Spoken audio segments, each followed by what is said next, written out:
내가 앞으로 많이 좋아해 줄게. 혹시 이사 오셨어요?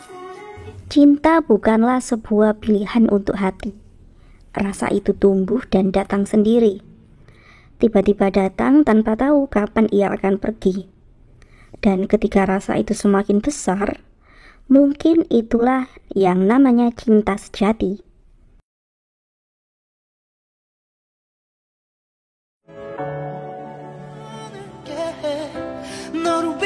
Cerita diawali dengan keromantisan pasangan pengrajin logam bernama Baek Hee-sung dan juga istri cantiknya yaitu Cha Ji-won yang seorang detektif.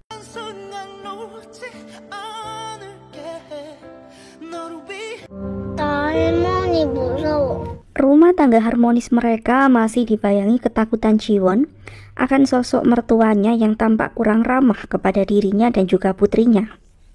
넌 애한테 인사도 안 가르치니? 사랑해요. 생일 축하합니다. Malam itu Ji-won mengundang mertuanya untuk pesta sederhana ulang tahun Baek Hee-sung yang ke-39. Ibu Hee-sung tampak kurang senang dengan acara tersebut dan ia bertambah kesal saat Ji-won berpamitan karena harus segera mengurus kasus di kantornya.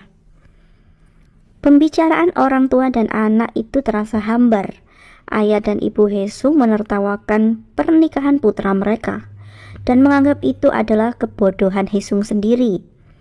Namun bagi Hee-sung, ia dan Ji-won sepertinya sudah berjodoh. 저랑 지원이. Di tempat berbeda, setibanya Ji-won di kantor, ia pun menangani kasus kecelakaan seorang anak laki-laki yang mengaku bahwa ayahnya lah yang mendorongnya terjatuh dari tangga apartemennya, hingga ia pun terluka parah di bagian kepala. Namun si ayah menolak tuduhan tersebut karena tidak mungkin ia melukai putra gendut yang sangat ia sayangi. Ia mengatakan beberapa hari ini ia memang sering melatih putranya untuk menuruni anak tangga di apartemen itu agar berat badan anaknya turun. Detektif Choi merasa curiga dengan alibi pria tersebut. Namun detektif Cha Ji-won merasa pria tersebut bukanlah pelakunya karena sandal yang ia pakai bukanlah sandal miliknya. Ia merasa si ayah terlalu terburu-buru pergi saat mendengar kecelakaan putranya. Detektif Choi masih sangat meyakini firasatnya bahwa si ayah adalah pelaku utama. Di tempat berbeda, reporter Kim Mo-jin ingin membuat berita tentang kasus tersebut. Ia pun merasa si ayah adalah pelaku yang mencelakai putranya karena ia membenci putranya yang gendut. Detektif Cha yang masih ragu dengan hal tersebut, ia pun kembali ke rumah sakit untuk menanyakan sesuatu kepada ibu anak tersebut. Namun keadaan si ibu terlihat kurang fokus. Ia tiba-tiba emosi saat detektif Cha menanyakan tentang kondisi rumah tangganya. Kemudian saat detektif Cha dan reporter Kim membahas tentang kasus tersebut, reporter Kim menceritakan tentang kasus pembunuhan berantai yang dilakukan oleh seorang pengrajin logam, di mana salah satu dari 7 korban pembunuhan tersebut adalah istri si pengrajin itu sendiri. Reporter Kim menghentikan ceritanya saat detektif Cha sangat tertarik dengan kasus tersebut. Ia meminta bolpen mewah detektif Cha sebagai imbalan untuk kelanjutan ceritanya. Detektif Cha yang memang sangat penasaran kemudian memberikan kartu nama suaminya karena bolpen mewah itu adalah buatan dari suami detektif Cha. Kemudian saat detektif Cha pulang untuk berganti pakaian, ia meminta maaf kepada suaminya karena ia terlalu sibuk dengan kasus yang sedang ia tangani. Suami detektif Cha yang bernama Baek Hee-sung adalah seorang pria yang lembut dan juga sangat mencintai keluarganya. Namun di balik kemesraan mereka, orang tua Hee-sung sangat membenci detektif Cha tanpa alasan yang jelas. Namun Hee-sung tidak peduli dengan hubungannya dengan orang tuanya yang semakin memburuk. Karena baginya, detektif Cha dan putri mereka adalah harta yang tak ternilai untuknya. Malam itu detektif Cha dan rekan-rekannya memilih untuk lembur menyelidiki kasus anak laki-laki itu. Kemudian keesokan harinya setelah mengantar putri cantiknya ke sekolah, Haesung mampir ke tempat ibunya. Ia meminta ibunya untuk menelpon Jiwon dan memarahinya. Haesung sendiri memang ingin membuat jarak antara istri dan ibunya, karena itu akan lebih baik jika ibunya tidak mendekati keluarganya. Di tempat berbeda, Detektif Choi masih mencurigai si bapak. Ia pun menemukan bukti kedekatan pria tersebut dengan dokter psikolog untuk anaknya. Di tempat berbeda, Jiwon juga menemukan seorang saksi yang mungkin melihat saat anak itu terjatuh. Dan saat itu, ia menerima pesan dari Detektif Choi tentang perselingkuhan pria yang mungkin memang tersangka dari kasus tersebut. Namun Jiwon masih ragu karena istri pria tersebut sangat mencintai anak dan suaminya. Di sisi lain, reporter Kim membaca tentang artikel dari kasus pembunuhan berantai 18 tahun yang lalu yang telah ia tulis. Ia merasa bangga dengan tulisannya tersebut.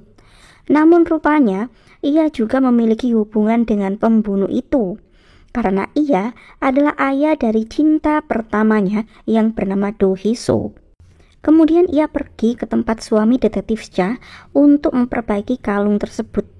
Namun saat tiba di rumah detektif Cha, ia sangat terkejut karena melihat Do Han-soo, yaitu adik dari cinta pertamanya, ada di tempat itu. Suami detektif Cha sendiri saat itu sama terkejutnya karena reporter Kim mengenali dirinya sebagai Do Hyun-soo. Ia pun berusaha tetap tenang dan menawarkan teh untuk menunggu Baek Hee-sung pulang, karena reporter Kim rupanya belum pernah melihat sosok suami detektif Cha. Sementara itu di tempat berbeda, detektif Cha akhirnya mendapatkan pelaku sebenarnya dalam kasus yang ia selidiki. Rupanya si bocah gendut itu terjatuh karena ia takut saat melihat anjing milik temannya yang menggonggong kepadanya. Dan anak laki-laki si pemilik anjing itu takut kepada ibu temannya jika ia tahu anjing miliknya tidak sengaja menyebabkan putranya terjatuh. Detektif Cha terlihat lega karena sedari awal ia merasa ayah anak tersebut bukanlah pelakunya. Namun karena si anak yang mengetahui tentang perselingkuhan ayahnya dengan dokter pribadinya, ia pun sengaja mengarang cerita tersebut karena kasihan dengan ibunya. Namun saat itu masih ada yang mengganggu pikiran detektif Cha. Ia teringat dengan obat yang dikonsumsi oleh ibu anak tersebut. Kemudian Jiwon melakukan penyelidikannya untuk mencari tahu tentang apa yang sebenarnya terjadi pada keluarga itu. Rupanya anak tersebut selama ini melindungi ibunya dari ayahnya yang mulai ingin mencelakai ibunya sejak ia berselingkuh. Karena ayahnya dan selingkuhannya sengaja diam-diam memberikan obat berbahaya untuk ibunya. 엄마가 덜 슬플 것 같아서. 변호사시니까 잘 아시죠? Jiwon pun langsung menahan pria itu dengan tuduhan mencoba mencelakai istrinya sendiri dengan memberi obat yang berbahaya. Di tempat berbeda, reporter Kim terlihat gugup saat mengobrol dengan Do Han-soo. Ia kemudian bercerita tentang pembunuhan mandor desa mereka dahulu setelah kepergian Do Han-soo dari desa itu. Beberapa warga di sana menuduh Do Han-soo lah pembunuhnya karena ayah Do Han-soo adalah pembunuh berantai yang kemudian bunuh diri. Sehingga sangat mungkin darah pembunuh mengalir dalam diri Do Han-soo. Do Han-soo merasa lucu dengan cerita dan pandangan warga desa tentang dirinya itu. Kemudian saat reporter Kim hendak berpamitan pulang karena merasa Baek Hee-sung tidak kunjung datang, Do Han-soo membungkuskan sebuah hadiah untuknya, dan saat reporter Kim lengah, Do Han-soo langsung melumpuhkan reporter Kim dengan mencekiknya dari belakang. Di tempat berbeda, saat Jiwon dan rekan-rekannya membahas tentang kasus yang baru mereka selesaikan, ia tiba-tiba mendapatkan telepon dari mertuanya yang jahat. Perkataan ibu Hee-sung membuat Jiwon meneteskan air mata. Namun saat Jiwon pulang ke rumah, tawa suami dan putrinya langsung membuatnya bahagia dan melupakan kesedihannya tadi. 엄마도 벗겨줄까? 신분증 좀. Cerita kemudian flashback saat pertama kali Hee-sung dan Jiwon bertemu. Saat remaja dulu, Jiwon sedang mempersiapkan ujian ASN-nya sembari menjaga toko ibunya. Ia mulai tertarik dengan Haesung yang memiliki visual lebih muda dari usianya. Dan Haesung sendiri ternyata baru saja pindah untuk tinggal di desa itu. 좋은 동네 같아요. 조용하고. 저 알아보도록 하겠습니다. 절대로 오버하시. Sampai sekarang, Haesung masih mempelajari cara membuat ekspresi wajah. Karena ia memiliki gangguan untuk bisa mengekspresikan sesuatu. Ia secara sembunyi-sembunyi sering melakukan hal tersebut dari istrinya. Karena bagi Jiwon, Haesung adalah sosok suami rumah tangga sekaligus suami bekerja yang sangat sempurna. Bahkan dalam hal mengurus putri kecilnya, Haesung lebih telaten daripada istrinya. Dan pagi itu, Jiwon ingin membantu membersihkan bengkel milik suaminya. Ia menanyakan kenapa cangkir teh suaminya pecah. Ia sangat penasaran siapa teman Haesung yang ia ajak minum teh kemarin. Ia pun ingin mengenalnya, karena ia tahu suaminya adalah orang yang sangat pendiam dan hampir tidak memiliki teman. Namun saat itu, Haesung mencoba mengajak Jiwon untuk pergi dari bengkelnya karena ia menyembunyikan reporter Kim di dalam ruangan bawah tanah. Kemudian Jiwon dan rekan-rekannya mendapatkan laporan tentang kasus pembunuhan seorang nenek yang selama ini tinggal sendiri di rumahnya. Kondisi korban yang mengenaskan dan kejanggalan tentang satu kuku korban yang hilang. Detektif Junior merasa kasus tersebut mirip seperti pembunuhan berantai 18 tahun lalu. Si pembunuh mengambil 7 kuku ibu jari dari korban-korbannya, namun kasus tersebut berhenti karena tersangka telah bunuh diri. Di tempat berbeda, Do Yun-soo menyapa reporter Kim yang ia sekap. Rupanya 18 tahun lalu, reporter Kim membuli Hyun-soo karena menganggap Hyun-soo adalah kaki tangan ayahnya sang pembunuh berantai. Reporter Kim tentu sangat takut jika Hyun-soo akan membalas perbuatannya dahulu. Di sisi lain, tim kepolisian sedang membahas tentang kasus pembunuhan lansia kaya pagi ini. Detektif Choi merasa pembunuhnya adalah orang terdekat yang sengaja meniru kasus pembunuhan berantai di Desa Yeonju dahulu. Melihat dari beberapa bukti di TKP dan pernyataan pegawai Pusat Kesejahteraan Sosial yang menemukan korban pertama kali, Jiwon saat itu merasa terganggu dengan kemiripan kasus tersebut dengan kasus 18 tahun lalu. Senior Jiwon menyarankan untuk bertanya kepada reporter Kim karena ialah yang menulis artikel viral tentang kasus pembunuhan berantai itu. Dan di tempat berbeda, reporter Kim memohon agar ia dibebaskan. Ia berjanji tidak akan memberitahu apapun dan siapapun. Namun Hyun-soo tidak peduli, dan ia tidak merasa kasihan sama sekali kepada reporter Kim. Reporter Kim semakin takut karena ia baru menyadari bahwa Hyun-soo menggunakan identitas Haesung dan menjadi suami detektif Cha selama ini. Hyun-soo kemudian menutup mulut reporter Kim dan sengaja mengatakan bahwa ialah pembunuh mandor desa 18 tahun lalu. Ia pun kemudian pergi meninggalkan reporter Kim yang semakin ketakutan dengan keselamatan dirinya. Di tempat berbeda, detektif Choi melanjutkan penyelidikannya.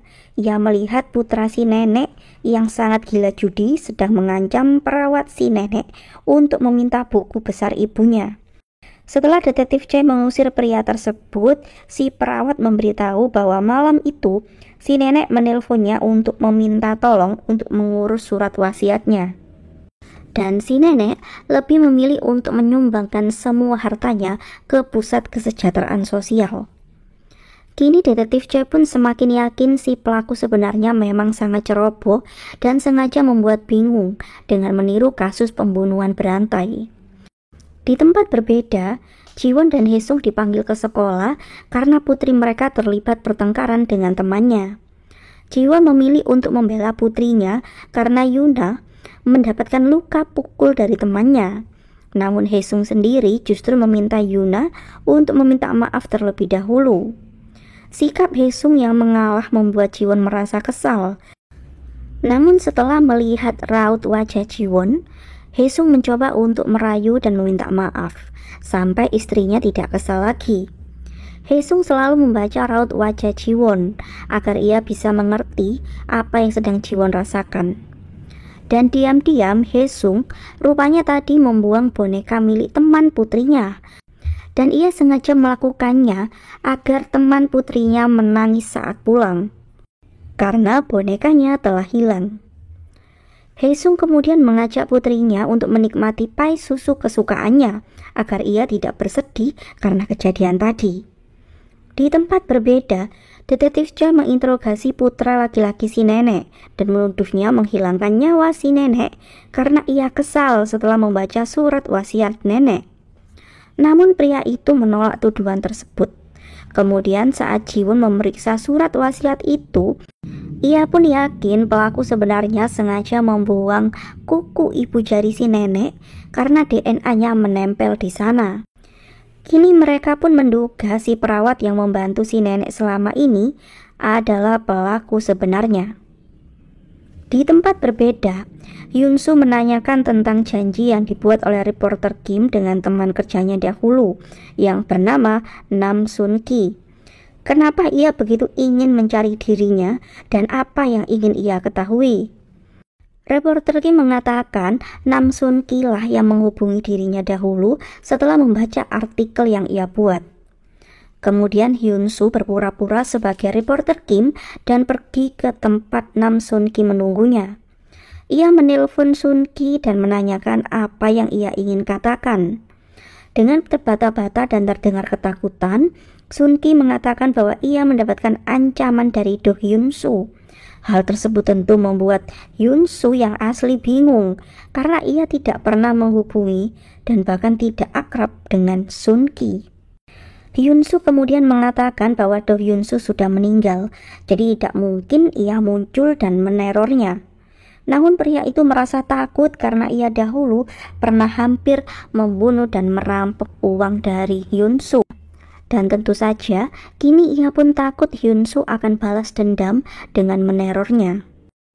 Di tempat berbeda, si perawat menolak untuk tes DNA saat Jiwon meminta untuk ikut dengannya. Namun detektif Choi yang akhirnya menemukan bukti pembunuhan yang sengaja disimpan oleh si perawat di atas atap apartemen, ia pun kemudian menghubungi Jiwon untuk memberitahu bahwa ia telah menemukan kuku si nenek yang dibuang oleh perawat tersebut. Si perawat terlihat biasa saja saat Jiwon akan membawanya. Ia justru berdandan terlebih dahulu dan tidak menyesali perbuatannya. Karena ia merasa sudah sangat lelah harus mengurusi nenek setiap hari. Karena si nenek menyumbangkan semua hartanya untuk pusat kesejahteraan sosial tempatnya bekerja. Si perawat sangat membenci tatapan mata Jiwon dan ia pun mencoba untuk melukai wajah Jiwon. Namun, ia salah pilih lawan. Karena Jiwon bukanlah wanita yang bisa diremehkan. Dan ia pun membawa si perawat tersebut setelah memberinya sedikit pelajaran. Kemudian malam harinya, seorang pria berjas hujan hitam tiba-tiba datang ke rumah Nam Sun Ki dan menghabisinya dengan cara seperti pembunuhan berantai 18 tahun lalu. Kemudian di tempat berbeda, Haesung pulang ke rumah setelah pergi dari Toserba untuk membeli minuman. Ia beralasan tidak bisa tidur dan ingin membeli minuman tersebut. Jiwon teringat dengan pernyataan cinta yang ia ungkapkan dengan membawa minuman kesukaan Haesung itu. Namun Haesung dulu sungguh berbeda dengan Haesung sekarang. Karena dahulu ia sangat sinis kepada Jiwon dan merasa terganggu karena Jiwon terus mendekatinya. Rupanya Haesung sendiri tadi sedang memberi makan reporter Kim. Ia menanyakan tentang artikel yang reporter Kim tulis tentang pembunuhan di desa mereka dahulu. Ia membaca pesan di ponsel reporter Kim bahwa ia memiliki bukti rekaman pembunuhan dahulu. Reporter Kim pun memohon untuk dibebaskan dan ia pun berjanji akan melawan apapun untuk Hyunsu. Keesokan harinya, tewasnya pemilik restoran Tiongkok kecil yang bernama Nam Sun Ki menghebohkan warga sekitar. Ditambah lagi kondisi korban sangat mirip dengan keadaan para korban pembunuhan berantai 18 tahun lalu. Berdasarkan rekaman CCTV, terlihat pembunuh yang melakukan hal itu adalah pria berjas hujan hitam. Sayangnya wajah pembunuh itu tidak terekam. Kepala polisi menduga Do Min Sok yang melakukannya. Namun itu sangat tidak mungkin karena Do Min Sok telah bunuh diri. Ji-won dan rekan-rekannya kembali dihadapkan dengan pembunuhan yang sengaja meniru cara pembunuhan berantai Do Min Sok dahulu. Namun atasan Ji-won yakin kali ini ia pun bisa menangkap si pelaku peniru itu. Di tempat berbeda, Detektif Cha dan juniornya mencari reporter Kim di kantornya untuk menanyakan tentang artikel pembunuhan berantai yang ia tulis. Namun reporter Kim rupanya beberapa hari tidak terlihat bekerja. Di tempat berbeda, Yoon-soo masuk ke apartemen reporter Kim untuk memeriksa video rekaman milik reporter Kim. Video itu adalah rekaman saat Yoon-soo duduk di SMA dahulu. Reporter Kim sering merekam kakak Yoon-soo yang sangat ia sukai. Namun detektif Cha tiba-tiba datang ke apartemen itu untuk memeriksa keadaan reporter Kim karena ia khawatir reporter Kim terkunci di kamar mandi seperti penuturan rekan kerjanya tadi. Detektif Cha merasa aneh karena laptop di apartemen itu masih hangat, namun tidak ada siapapun di sana. Kemudian setelah ia mencari di setiap sudut apartemennya, Hae-sung sendiri saat itu sedang bersembunyi dan berusaha antara hidup dan mati. Kemudian Hae-sung memilih untuk menelpon istrinya dan mengatakan bahwa ada seorang reporter yang datang ke bengkelnya. Hae-sung sengaja mengatakan hal itu agar Ji-won segera pergi dari apartemen reporter Kim. Yoon-soo kemudian bergegas pulang dan membuka ruangan bawah tanah. Namun reporter Kim yang bisa melepas tali ikatannya, ia pun langsung menyerang Yoon-soo dan perkelahian pun terjadi. Yoon-soo tidak ingin membunuh reporter Kim. Ia kemudian mengancam akan menyebarkan video rekaman pembunuhan yang selama ini disimpan olehnya dan memintanya untuk menuruti perintahnya mulai sekarang. Ia pun kemudian memilih untuk membebaskan reporter Kim. Sementara itu, detektif Cha yang khawatir karena suaminya tadi mengatakan ia sedang demam, ia pun ingin memeriksa kondisi suaminya di rumah. Dan saat akan masuk ke bengkel suaminya, Yoon-soo sangat terkejut saat ia membuka pintu dan istrinya sudah ada di sana. Dan detektif Cha sendiri, ia pun bingung dan terkejut melihat suaminya dan reporter Kim di bengkel itu dengan beberapa luka di wajah mereka masing-masing. Detektif Cha sangat kesal dengan luka yang ada di wajah tampan suaminya. Ia berniat untuk menangkap reporter Kim dengan tuduhan kekerasan. Sikap sangat ramah dan sopan santun berbahasa yang dimiliki oleh Yoon-soo untuk memerankan Baek Hee-sung membuat reporter Kim sangat takjub. Ia kemudian menanyakan kenapa detektif Cha mencarinya tadi. Detektif Cha kemudian memberitahu tentang kematian Nam Sun-ki, yaitu pemilik restoran Tiongkok yang tempo hari menghubungi reporter Kim. Yoon-soo terlihat terkejut dengan kabar kematian itu. Kemudian berdasarkan rekaman percakapan telepon sebelum pembunuhan terjadi, Nam Sun-ki menghubungi reporter Kim malam itu untuk memberitahu bahwa Do Yoon-soo pernah membantu pembunuhan seseorang. Dan dalam rekaman telepon tersebut, sebelum telepon itu terputus, Nam Sun-ki menyebut nama Do Hyun-soo. Kemudian sambungan telepon tersebut pun terputus. Reporter Kim melihat rekaman pembunuhan Nam Sun-ki dan merasa jas hujan itu mirip seperti yang dipakai Yoon-soo kemarin malam. Namun ia memilih untuk diam. Detektif Cha kemudian menanyakan dari mana Nam Sun-ki mengenal dirinya.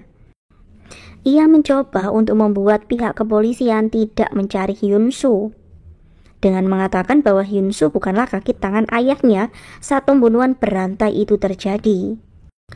Dan ia justru kasihan karena Yoon-soo akhirnya kabur 18 tahun lalu setelah mendapatkan rumor jahat dari warga-warga desa mereka. Warga desa menganggap Yoon-soo kerasukan roh jahat. Padahal Yoon-soo saat itu hanya memiliki gangguan kepribadian yaitu antisosial. Kemudian istri Nam Sun-ki menceritakan tentang suaminya yang mendapatkan teror melalui telepon dari seseorang yang bernama Yoon-soo. Di tempat berbeda, Kepala redaksi meminta reporter Kim untuk menulis tentang kasus pembunuhan Nam Sun Ki. Dan reporter Kim yang masih dalam ancaman Hyun Soo, ia pun merasa ragu untuk melakukannya. Namun setelah melihat video berita tentang pembunuhan yang terjadi pukul 3.30, ia pun yakin bukan Hyun Soo pelakunya. Karena di jam yang sama, Hyun Soo sedang bersama dengan dirinya. Ia pun menjadi sangat tertarik untuk mencari pembunuh yang sebenarnya. Di tempat berbeda, detektif Choi mencari informasi di tempat Nam Sun Ki dan Hyun Soo pernah bekerja.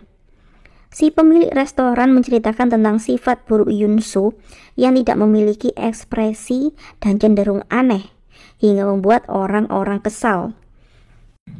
Sementara itu, Hyun Soo tiba-tiba mendapatkan trauma saat ia mengingat Nam Sun Ki yang dulu menusuknya, hingga ia pun mendapatkan luka jahitan di pundaknya. Hyun Soo sering ketakutan saat sosok ayahnya tiba-tiba muncul dan seperti menyuruhnya untuk membunuh.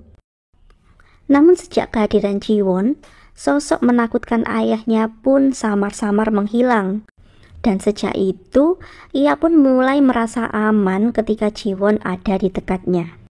Kemudian reporter Kim menemui Hyun Soo untuk memberitahu bahwa mungkin ada seseorang yang mengaku sebagai Do Hyun Soo, dan orang itulah yang membunuh Nam Sun Ki. Sebelum polisi menargetkan Hyun Soo karena mengira ia adalah pelakunya, reporter Kim mengajak Hyun Soo untuk bekerja sama dengannya dan mengungkap pelaku pembunuh sebenarnya. Di tempat berbeda, detektif Cha dan rekan-rekannya mulai mencari keberadaan Do Hyun Soo. Sementara itu, Hyun Soo mendapatkan kemarahan dari ibunya karena nama Do Hyun Soo kembali terlibat dalam kasus dan sedang menjadi incaran kepolisian. Si ibu sangat takut kebenaran tentang keluarganya akan terungkap. Rupanya selama ini Hyun Soo memakai nama Baek Hee-sung karena orang tua Hee-sung sendiri menyembunyikan kondisi putra mereka yang sedang koma bertahun-tahun. Si ibu sebenarnya mulai menyayangi Hee-sun seperti anaknya sendiri. Ia tentu khawatir karena menantunya adalah seorang polisi. Dulu ia sangat menentang pernikahan tersebut karena ia ingin Hyun Soo hidup sebagai Baek Hee-sung dan tinggal di luar negeri. Namun Hyun Soo memilih untuk memiliki keluarga kecil dan tetap tinggal di Korea. Ia tentu tidak ingin membuat si ibu khawatir dengan masalah yang menyeret namanya sekarang. Ayah Baek Hee-sung adalah seorang dokter dan juga direktur rumah sakit. Ialah yang selama ini memberi pengobatan maksimal untuk putranya yang sedang koma. Dan Baek Hee-sung sendiri adalah anak kecil yang jenius sebelum ia kini terbaring koma entah apa alasannya. Sementara itu, untuk melanjutkan penyelidikan tentang keluarga Do Min Suk, detektif Cha akan mulai menggali informasi dari Do Hee-sun, yaitu kakak dari Do Hyun Soo. Dan karena detektif Choi menolak untuk menyelidiki seorang wanita karena takut mereka terpesona kepadanya, detektif Cha pun ditugaskan untuk bertemu dengan Do Hee-sun. Do Hee-sun kini adalah seorang make-up artist yang lebih sering merias adegan-adegan pembunuhan. Namun ia sudah 18 tahun tidak berkomunikasi dengan adiknya, sehingga ia tidak bisa banyak memberi jawaban terkait pertanyaan yang detektif Cha tanyakan padanya. Detektif Cha sedari awal tidak berharap banyak. Ia merasa Hee-sun terlihat sedih setiap ia membahas tentang adiknya, namun saat membahas tentang ayah mereka, ia terlihat sangat membencinya. Di tempat berbeda, reporter Kim mulai penasaran di manakah Baek Hee-sung yang asli. Ia kagum dengan temannya yang mendapatkan nasib sangat bagus karena diangkat anak oleh direktur rumah sakit. Sementara itu, detektif Cha tiba-tiba menyuruh suaminya untuk memakai jas hujan yang ia pakai tempo hari. Hyun Soo bingung kenapa istrinya memintanya melakukannya. Ia bertanya apakah Ji-won mencurigai dirinya. Ji-won tentu tidak memiliki pikiran seperti itu, namun ia hanya ragu kenapa Nam Sun Ki bisa langsung mengenali itu adalah Do Hyun Soo, padahal si pembunuh memakai topeng dan jas hujan malam itu. Ji-won terlihat sangat bersemangat untuk memecahkan kasus tersebut. Ia bahkan lembur di malam hari untuk membaca kasus Do Min Suk. Hyun-soo mencoba untuk mengganggu konsentrasi istrinya dengan bermanja kepadanya. Ia menanyakan apa yang sedang Ji-won baca, dan Ji-won yang tidak menaruh curiga apapun pada suaminya, ia pun menceritakan bahwa ia sedang mencari Do Hyun-soo yang telah hilang 18 tahun lalu. Namun sebentar lagi ia pasti akan mendapatkan sketsa dari Do Hyun-soo dari pemilik restoran tempat Hyun-soo bekerja dahulu. Hyun-soo asli pun tampak khawatir dengan hal tersebut. 이리 와. 이렇게 잘생겼었다고, 우리 신랑이? 지원아.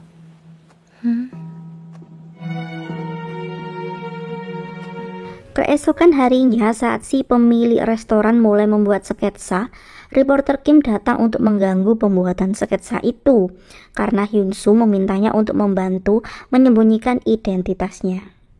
Sementara itu, Hyun-soo sendiri sedang menemui istri dari Nam Sun-ki dengan menggunakan identitas reporter Kim untuk mendapatkan informasi dan menangkap si pembunuh yang sebenarnya. Saat itu, si istri bercerita tentang taksi aneh yang selalu menjemput suaminya di malam hari. Di tempat berbeda, seorang nenek yang mengenal Do Hyun-soo tiba-tiba menelpon karena ia memiliki foto Do Hyun-soo 5 tahun lalu. Detektif Cha yang mendapatkan telepon tersebut pun langsung meminta si nenek untuk mengirimkan fotonya. Namun si nenek yang jadul tidak bisa melakukannya. Junior Detektif Cha pun langsung menghentikan pembuatan sketsa begitu mendapatkan informasi dari atasannya. Reporter Kim saat itu merasa khawatir dengan hal tersebut. Namun Detektif Choi merasa aneh, kenapa mereka sangat mengejar Do Hyun-soo dan sepertinya sengaja diseret untuk mengejar sosok Do Hyun-soo. Kemudian ia menelpon sopir taksi yang tadi ia wawancara, karena taksi itu terlihat di dekat restoran saat tanggal kejadian, dan memberi tumpangan kepada pria berjas hujan hitam di malam itu. Detektif Choi menelpon supir taksi itu karena botol minumannya tertinggal di kantor polisi. Namun rupanya botol tersebut sengaja ditinggalkan oleh si supir taksi karena ia sedang merekam semua pembicaraan di kantor polisi. Dan sepertinya si supir taksi memang mengenal Nam Sun-ki karena tempo hari saat pertama kali bertemu dengan Nam Sun-ki yang terlihat mabuk, Nam Sun-ki meminjam telepon si supir taksi dan ia tiba-tiba takut karena gantungan ponsel si supir taksi sama seperti gantungan milik Do Hyun-soo. Sejak itulah Nam Sun-ki menuduh si supir taksi adalah Do Hyun-soo. Reporter Kim kemudian menelpon Hyun-soo dan mengatakan bahwa Detektif Cha dalam perjalanan untuk mengambil foto yang dimiliki oleh si nenek. Reporter Kim kemudian menemani Hyun-soo untuk mengambil foto itu terlebih dahulu karena ia ingin mengungkap pelaku yang sebenarnya, sehingga ia pun ingin membantu Do Hyun-soo. Namun setibanya di rumah si nenek, reporter Kim langsung dipukul oleh seseorang pria bermasker yang sedari tadi menunggu di sana setelah mengikat tangan si nenek. Kemudian ia kabur dari rumah si nenek. Namun Hyun-soo yang tadi disuruh reporter Kim untuk bersembunyi, ia pun merasa curiga dengan lelaki itu dan langsung berusaha untuk menangkap pria tersebut. Dan ternyata pria misterius itu adalah si supir taksi yang tidak Hyun-soo kenal. Namun si supir taksi mengenal Do Hyun-soo. Dan saat itu Detektif Cha ternyata sudah tiba di sana. Sayangnya Hyun-soo lengah dan si supir taksi pun kabur. Hyun-soo yang hendak kabur tiba-tiba mendengar Detektif Cha memanggilnya dan ia pun langsung mengejar Hyun-soo hingga mereka tiba di sebuah gedung tua. Hyun-soo bersembunyi karena tidak ingin Detektif Cha menangkapnya. Hyun-soo pun langsung melemparkan palu dan menghancurkan lampu ruangan tersebut. Ia mencoba membungkus Detektif Cha dengan kain dan kabur. Namun saat itu Detektif Cha hampir terkena runtuhan alat-alat berat. Do Hyun-soo langsung melindungi Detektif Cha dan kabur setelah memborgol tangan Detektif Cha di sana. Hyun-soo kemudian menelpon reporter Kim yang hendak dibawa ke rumah sakit. Ia mengatakan si supir taksi ingin mencari Ju Min-suk. Hyun-soo meminta reporter Kim untuk mencari informasi tentang Ju Min-suk karena ia tidak mengenal nama tersebut. Kemudian saat melepaskan borgol Detektif Cha, Juniornya merasa heran kenapa detektif Cha baik-baik saja padahal tempat tersebut sangat berantakan. Ia kemudian mengatakan bahwa foto si nenek telah dicuri. Namun anehnya, orang yang menyerang si nenek tidak mengenal siapa Do Hyun Soo dari foto si nenek. Detektif Cha kemudian menduga si pembunuh Nam Sun Ki bukanlah Do Hyun Soo, melainkan orang lain yang mengincar Do Hyun Soo. Kemudian saat mengumpulkan warga yang panik karena serangan yang dialami oleh si nenek tadi, detektif Cha menanyakan apakah ada orang mencurigakan yang datang ke desa itu untuk mencari tahu tentang Do Hyun Soo. Dan salah satu si nenek kemudian mengatakan selain wartawan, polisi, tempo hari ada seorang supir taksi yang mencari Do Hyun Soo di sana. Dan ia terlihat seperti kurang waras karena pergi ke desa itu untuk menggali tempat-tempat di sana dan mencari jasad istrinya. Sementara itu di tempat berbeda, detektif Choi dan detektif Lee merasa aneh dengan rekaman CCTV karena mereka tidak melihat ada penumpang yang turun dari taksi tersebut. Namun hanya seorang pria berjas hujan hitam yang tiba-tiba masuk beberapa menit setelah kejadian itu. Kemudian mereka mendapatkan telepon dari detektif Cha yang mengatakan bahwa dugaan mereka tentang Hyun Soo adalah salah. Supir taksi itu adalah suami dari salah satu korban pembunuhan berantai. Namun jasad istrinya yang bernama Ju Min Suk sampai sekarang belum ditemukan. Kemudian detektif Cha menanyakan dari mana si supir taksi itu tahu bahwa ia akan pergi mengambil foto Do Hyun Soo. Dan detektif Choi akhirnya pun menyadari bahwa sedari tadi ia telah disadap melalui botol yang sengaja ditinggalkan oleh si supir taksi. Di tempat berbeda, si supir taksi sedang menuju tempat ia berjanji bertemu dengan Do Hyun Soo. Sementara itu detektif Cha, ia pun menemukan jam tangan hadiah yang ia berikan kepada suaminya ada di gudang tempatnya tadi.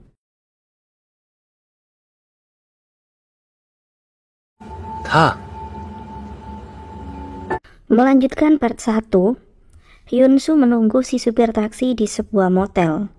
Si supir taksi yang sudah mengenali Haesung adalah Do Hyun Soo. Ia pun memintanya untuk masuk ke mobil. Kemudian Hyun Soo mendapatkan telepon dari reporter Kim yang saat itu sudah mengetahui siapa Jung Min Suk sebenarnya. Rupanya Jung Min Suk adalah korban terakhir dari Do Min Suk sebelum ia bunuh diri. Hyun Soo mengatakan ia tidak mengenal Jung Min Suk karena ia bukanlah kaki tangan ayahnya. Namun si supir taksi tidak percaya dan ia pun berusaha untuk membekap Hyun Soo dan membuatnya pingsan. Hyun Soo sempat melawan sebelum akhirnya ia dilumpuhkan oleh si supir taksi.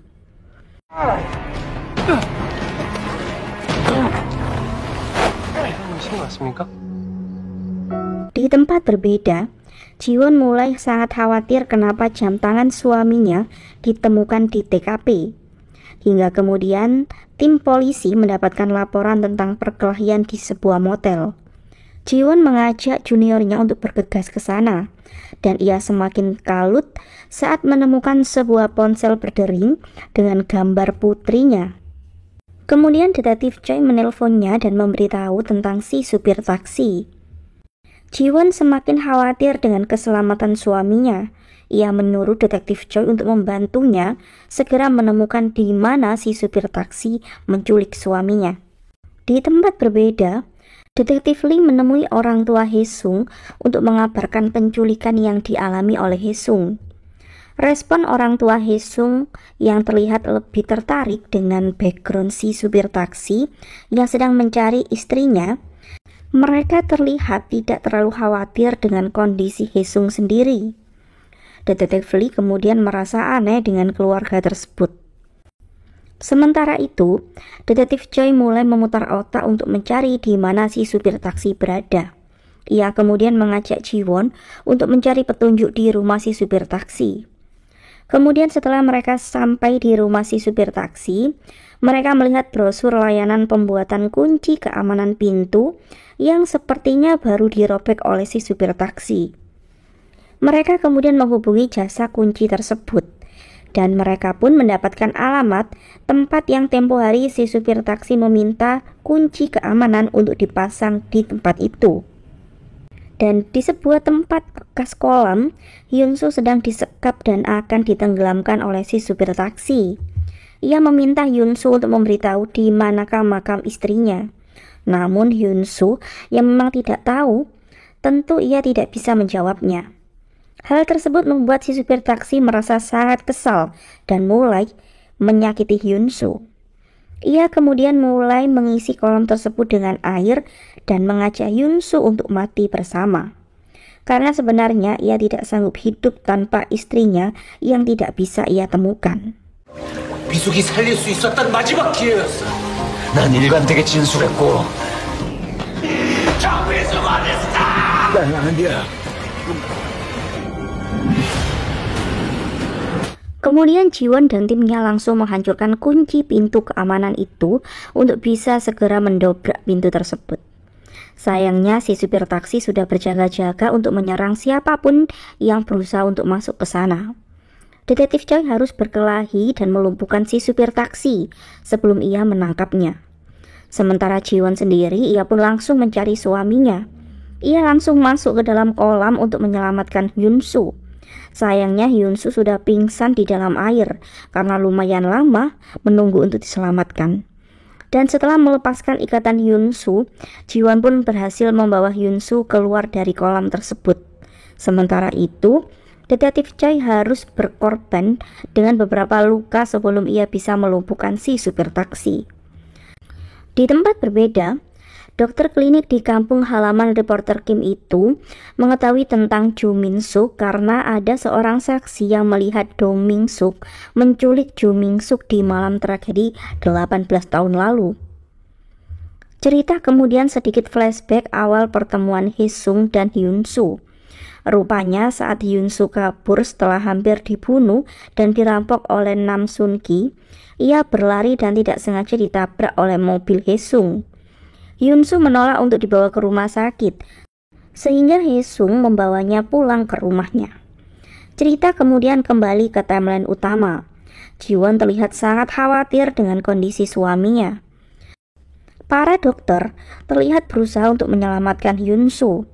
Dan singkat cerita, setelah 8 hari kemudian, Hyun-soo tersadar dari tidurnya. Ia bangun dan merasa takut bahwa identitasnya telah diketahui. Hingga kemudian melihat Jiwon memeluknya dan raut wajah Jiwon yang sangat khawatir membuatnya mengerti bahwa keadaan masih berpihak kepadanya.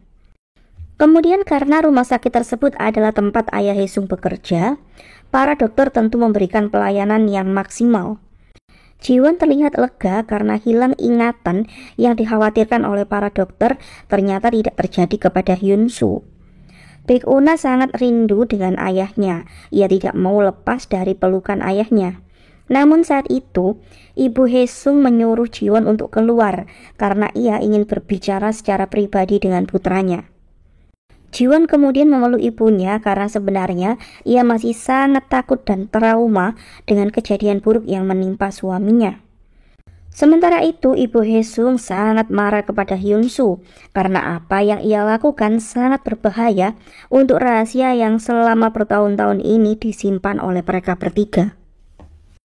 Di tempat berbeda, reporter Kim mulai mencari wanita yang menjadi saksi penculikan Jo Min-suk.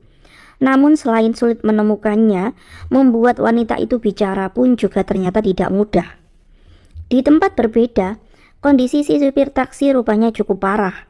Selain karena perkelahiannya dengan detektif Choi kemarin, rupanya usianya pun tidak akan lama karena ia menderita kanker yang cukup parah. Sementara itu, ayah Hee-sung merasa beruntung dengan keadaan para si supir taksi. Namun demi menutupi rahasia mereka yang telah diketahui oleh si supir taksi, ia pun menyuruh Hyun-soo untuk mengambil tindakan kepada si supir taksi agar rahasia mereka tetap aman. Kemudian Junior Jiwon datang untuk melakukan beberapa wawancara kepada Hyun-soo. Pihak kepolisian tentu membutuhkan keterangan Hyun-soo karena ia adalah korban. Namun saat itu, detektif Choi yang masih dirawat untuk luka yang ia dapatkan tiba-tiba masuk dan ingin ikut memberi pertanyaan kepada Hyun-soo. Namun detektif Choi membuat Jiwon dan Hyunsu tidak nyaman. Ia menanyakan kenapa si supir taksi menculik dan menyiksa Hyunsu. Alih-alih langsung membunuh Hyunsu seperti yang ia lakukan kepada Nam Sun Ki, si supir taksi malah memilih untuk menyiksa Hyunsu seperti ia ingin mendapatkan jawaban atas pertanyaan yang ia coba tanyakan kepada Hyunsu. Hyunsu terkejut dengan pertanyaan detektif Choi tersebut. Ia mengatakan tidak tahu alasan si supir taksi menyiksa dirinya. Namun, detektif Choi terlihat kurang bisa mempercayai jawaban Hyunsu. Sementara itu, Jiwon menerima telepon dari istri Nam Sun Ki yang berterima kasih karena pembunuh suaminya telah ditemukan. Ia ingin bertemu dengan Jiwon untuk memberitahu sesuatu tentang Do Hyunsu. Namun pembicaraan istri Nam Sun Ki membuat Jiwon teringat dengan perkataan suaminya saat terbaring pingsan tempo hari. Saat itu Hyunsu yang bermimpi tentang kakaknya, ia mulai berhalusinasi saat melihat Jiwon di sampingnya. Ia memanggil Jiwon dengan sebutan kakak dan ia mengatakan bahwa ia tidak akan hidup seperti Do Hyunsu lagi. Jiwon sengaja tidak memberitahu hal tersebut kepada suaminya. Namun ia diam-diam tentu memikirkan apa maksud perkataan Hyunsu saat ia masih dalam keadaan pingsan tempo hari. Dan malam itu, Hyunsu pun mengambil keputusan. Ia diam-diam pergi dengan menyamar sebagai seorang dokter. Ia menyuntikkan sesuatu kepada obat si supir taksi. Namun, ia tetap membiarkan si supir taksi itu hidup. Dan ia berjanji akan menemukan jasad Ju Ming-suk. Namun ia meminta si supir taksi untuk menjaga rahasianya dengan baik. Sementara itu di tempat berbeda, Jiwon mulai mempelajari tentang berkas kasus kematian mandor desa yang diduga kuat dibunuh oleh Do Hyunsu. Ia membaca keterangan warga sekitar yang menganggap Hyunsu adalah pemuda aneh yang dirasuki oleh arwah ayahnya sang pembunuh berantai. Jiwon kemudian pulang untuk memeriksa ruang bawah tanah milik suaminya dan ia pun sangat terkejut melihat banyak reaksi luminol di lantai tersebut. Ia mulai menduga bahwa suaminya terlibat perkelahian dengan reporter Kim tempo hari. Jiwon tidak ingin mempercayai apa yang ia lihat dan ia pikirkan karena ia sangat tahu tentang sosok suami yang sangat manis sebagai suami dan juga ayah untuk putrinya itu.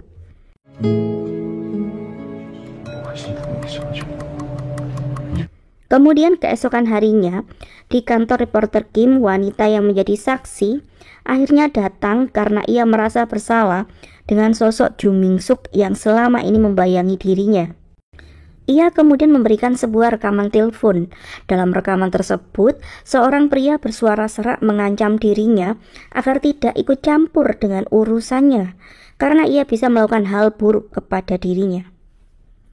Di tempat berbeda, istri Nam Sun Ki menyerahkan tas milik Do Hyunsu yang selama ini disimpan oleh suaminya. Namun Jiwon saat itu mengatakan rumor tentang Do Hyunsu belum sepenuhnya benar karena kepribadian Hyunsu yang antisosial dan sering dianggap tidak normal belum tentu membuatnya menjadi seorang pembunuh ataupun psikopat.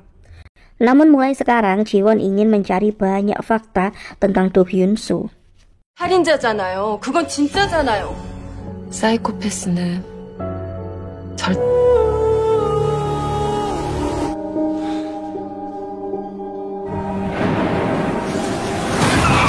Cerita kemudian sedikit flashback saat Hyunsu terbangun dan sudah berada di rumah Baek Hee-sung. Di rumah mewah itu, Hyunsu terbangun dan memutuskan untuk pergi. Namun ia malah mencuri beberapa perhiasan di kamar ibu Hee-sung. Hingga akhirnya orang tua Hee-sung terkejut melihat Hyunsu sudah tersadar. Kemudian setelah beberapa hari di sana, ia diperlakukan dengan sangat baik oleh orang tua Hee-sung. Namun, ternyata semua itu tidaklah gratis, karena mereka mengancam akan memasukkan Hyunsu ke penjara, kecuali Hyunsu menerima syarat yang mereka berikan, yaitu ia harus berpura-pura menjadi Hee-sung mulai sekarang. Hyunsu sepertinya tidak ada pilihan lain dan ia pun menerimanya. Namun sebuah pertanyaan besar masih mengganggunya. Kenapa pria yang menabraknya malah terbaring koma, sedangkan ia baik-baik saja? Cerita kemudian kembali ke timeline utama. Pagi itu, Jiwon memberikan hadiah jam tangan baru untuk suaminya, karena jam tangan miliknya tempo hari hilang di gedung tua. Tanpa kecurigaan apapun, Hyunsu terlihat senang dengan hadiah tersebut. Kemudian setelah membuatkan jus apel untuk anak dan istrinya, Hyunsu menanyakan kenapa kunci ruangan bawah tanah miliknya rusak. Jiwon membuat alasan ia tidak sengaja merusaknya saat akan mengambil kereta bayi yang akan ia berikan kepada temannya. Di tempat berbeda, reporter Kim mendapatkan kesuksesan besar setelah merilis berita dan bukti terbaru tentang kasus 18 tahun lalu. Semua terlihat sangat bangga kepada reporter Kim. Sementara itu, Jiwon yang sudah mengetahui bahwa suaminya adalah Baek Hee-sung palsu, ia tentu sangat kesal karena merasa sudah 14 tahun ditipu oleh suaminya. Di tempat berbeda, kakak Hyunsu yaitu Hee-sun terlihat sangat terkejut menyaksikan berita yang dibawakan oleh reporter Kim yang mencoba menggiring opini publik bahwa Do Min-suk memiliki kaki tangan dalam kejahatannya dan Do Hyunsu lah kaki tangan tersebut. Hyunsu terlihat panik dan seakan-akan mendapatkan ingatannya kembali. 김우진 기자가 특종을 터뜨렸어. Kemudian malam harinya, Jiwon sengaja mengajak suaminya untuk menonton berita reporter Kim Mo-jin. Namun Hyunsu terlihat kurang nyaman dan memilih untuk mengganti saluran TV. Namun malam itu, diam-diam Hyunsu mendengarkan rekaman telepon ancaman milik saksi yang diungkap oleh reporter Kim tadi. Hyunsu merasa ada yang aneh dengan rekaman ancaman tersebut. Dan keesokan harinya, pimpinan kepolisian sedang bersiap untuk menyelidiki ulang kasus 18 tahun lalu. Ia pun menugaskan tim detektif Lee untuk memecahkan kasus tersebut. Di tempat berbeda, Jiwon mengunjungi tempat rehabilitasi Hyunsu saat ia kecil dahulu. Hyunsu adalah sosok anak yang sangat pendiam dan tidak bisa bergaul. Namun suatu hari, ia pernah sangat marah dan memukuli temannya hanya karena temannya tersebut memegang perekam musik miliknya. Di tempat berbeda, ayah Baek Hee-sung memanggil Hyunsu untuk memperingatkannya jika sampai identitasnya benar-benar terbongkar, ia harus pergi sejauh mungkin dan tidak akan kembali. Hyunsu tidak perlu khawatir soal Jiwon dan putrinya karena ia pasti akan menjaga mereka.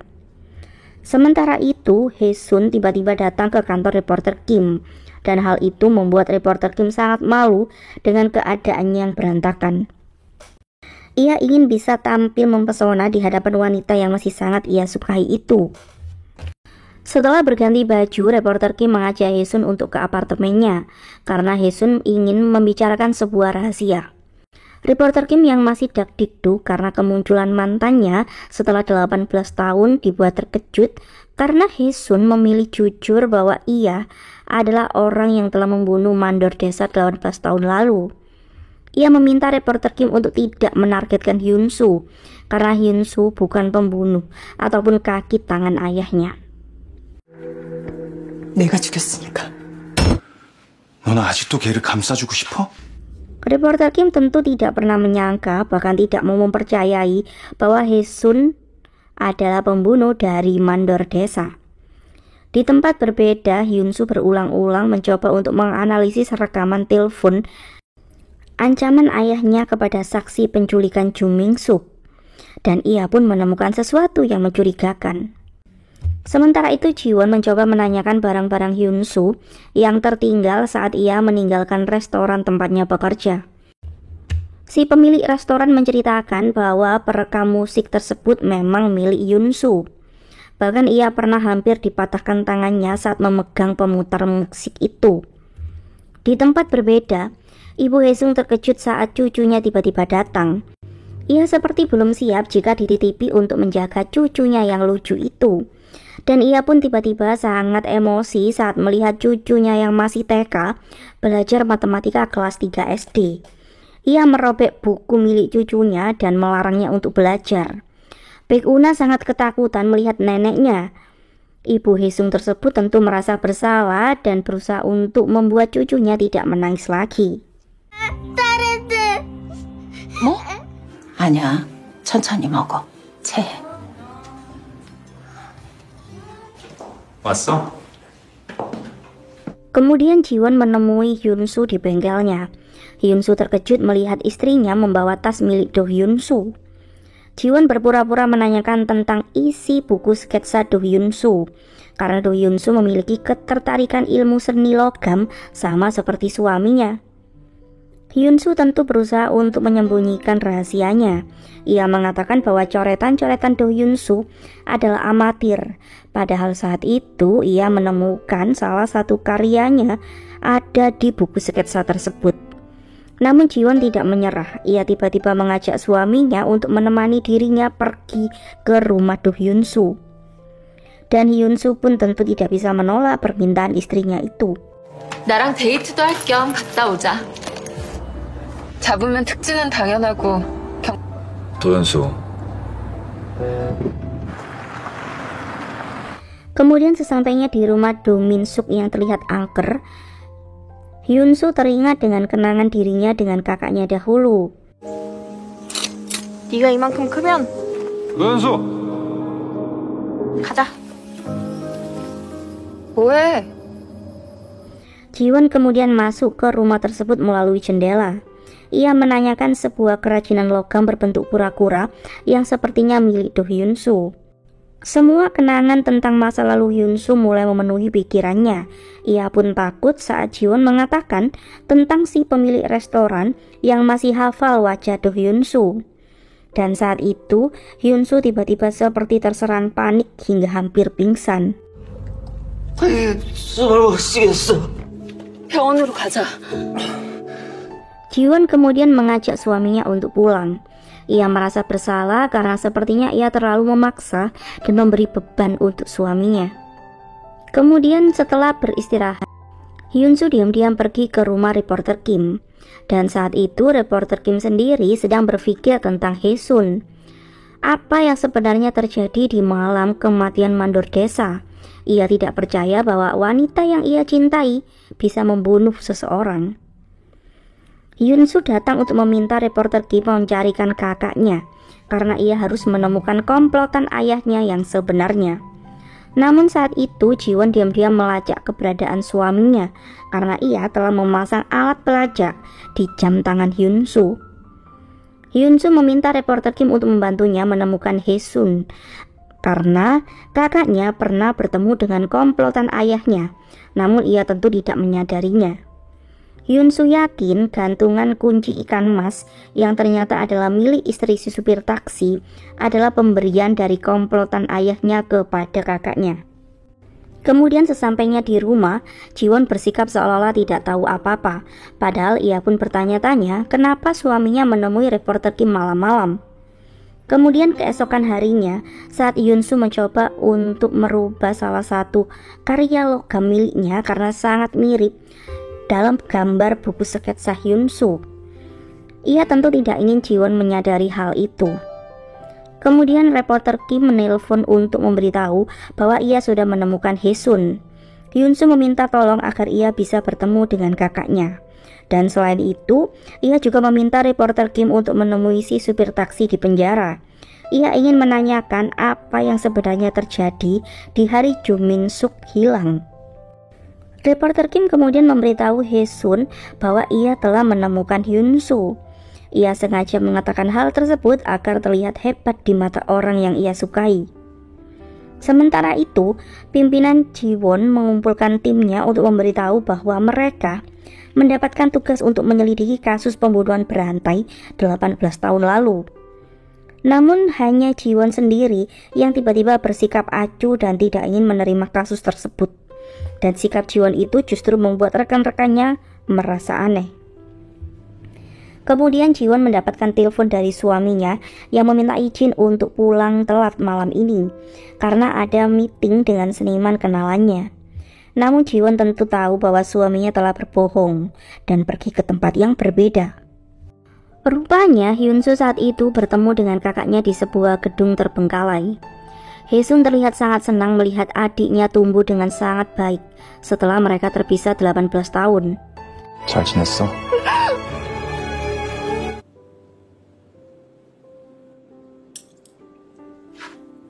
Sementara itu di tempat berbeda, Baek Una terlihat semakin akrab dengan neneknya. Ibu Haesung merasa senang bisa memasakkan makanan untuk cucunya.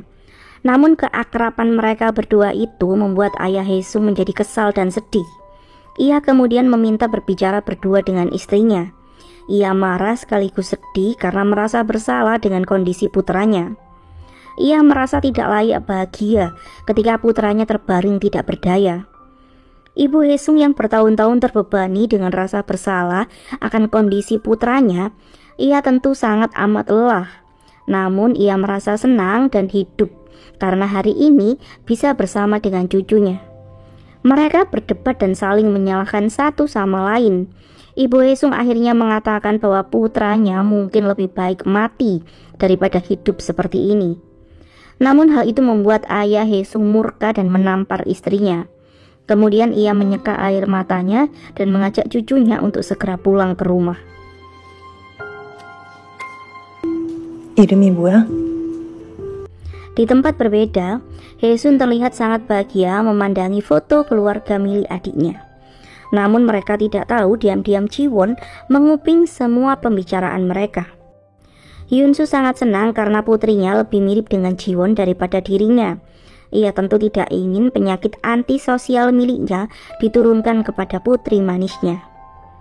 Ia kemudian menanyakan apakah kakaknya masih ingat dengan orang yang memberinya gantungan ikan mas, karena orang itu adalah komplotan ayahnya. Jiwon yang mendengar hal tersebut tentu semakin yakin bahwa Do Hyun-soo bukanlah komplotan pembunuhan yang dilakukan oleh Do Min-suk. Namun Jiwon sangat sedih saat mendengar Hyun-soo mengatakan bahwa ia tidak memiliki perasaan cinta kepada siapapun, termasuk kepada Jiwon. Hyun-soo hanya ingin hidup sebagai Baek Haesung untuk selamanya. Jiwon pergi dari tempat itu sambil merasa patah hati karena ia sangat mencintai keluarganya. Namun karena Hyun-soo ingin menjadi Baek Haesung selamanya, ia pun memilih untuk membakar semua barang-barang Do Hyun-soo karena yang hatinya inginkan adalah membiarkan Hyun-soo hidup sebagai Baek Haesung dan sebagai suaminya. 나 사랑해? 걔봐, 혜수야. Kemudian keesokan harinya, Hyun-soo dan Haesun berkumpul di rumah reporter Kim untuk membahas tentang komplotan ayah mereka.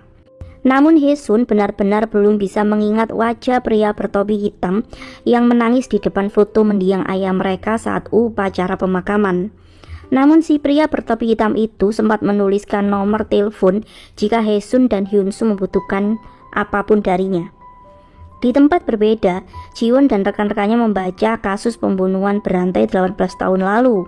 Menurut detektif Choi, mereka harus menemukan Do Hyun-soo karena sekalipun Do Hyun-soo bukanlah komplotan ayahnya, tapi Do Hyun-soo pasti pernah bertemu dengan komplotan ayahnya itu saat malam penculikan Jo Min-suk. Sementara itu, saat mencoba untuk menganalisis rekaman suara saksi penculikan Jo Min-suk, Haesun yakin lokasi si penelpon adalah di ruangan kerajinan seni logam ayahnya. Kemudian Hyun-soo merasa ayahnya menculik Jo Min-suk adalah karena Jo Min-suk masuk dalam perangkap yang ia buat dengan komplotannya. Dan mungkin saja jebakan yang ayahnya buat adalah tentang tawaran pekerjaan, karena saat itu Jo Min-suk sendiri sangat membutuhkan biaya untuk pengobatan suaminya yang sedang sakit. Dan saat itu, bel rumah reporter Kim pun berbunyi. Ia mengira itu adalah kurir pizza yang ia pesan. Namun ternyata itu adalah Jiwon yang datang memastikan sesuatu. Reporter Kim sangat takut dengan kedatangan Jiwon. Ia bingung mencari alasan agar Jiwon tidak masuk ke apartemennya. 몸 상태가 안 좋아가지고. 이만하면 됐어. Dan di tempat berbeda, ayah Baek Haesung tiba-tiba pulang ke rumah setelah mendapatkan pesan dari pembantunya. Ia takut istrinya melakukan sesuatu kepada putra mereka. Dan ternyata ibu Haesung saat itu memilih untuk mengakhiri hidup putranya dengan melepas selang yang menjadi alat bertahan hidup putranya.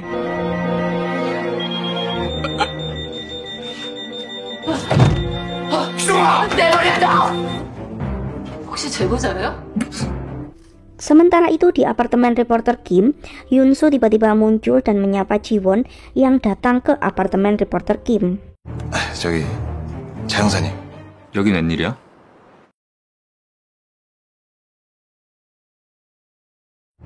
차 형사님. 여긴 웬일이야? Melanjutkan part ketiga, Yunsu menyapa istrinya yang ada di depan apartemen reporter Kim. Ia berusaha membuat Jiwon tidak mencurigai apa yang sedang ia lakukan di sana. 들어가서 같이 얘기해도 되죠? 차지원 형사님 아니세요? Hee-sun yang juga terkejut dengan kedatangan Jiwon, ia berusaha untuk menyapa Jiwon dengan ramah dan mengatakan ia baru pertama kali bertemu dengan Hyunsu. Jiwon yang sudah tahu tentang rahasia suaminya, ia pun berpura-pura tidak terlalu menunjukkannya saat itu. Ia malah memberi petunjuk tentang komplotan Do Min-suk yang sedang reporter Kim cari. Namun ia sedikit menyinggung tentang Do Hyun-soo dan membuat Hee-sun hampir keceplosan mengatakan bahwa siapa pembunuh mandor desa yang sebenarnya. 아니에요. 현수는 아니에요. 현수가 한 짓이 아니라고요. Di tempat berbeda, tindakan Ibu Hee-sung ternyata membawa keajaiban untuk putranya yang sudah 14 tahun koma. Baek Hee-sung asli itu pun langsung tersadar dan ia bahkan masih mengingat tentang tabrakan mobil yang terjadi sebelum ia terbaring koma.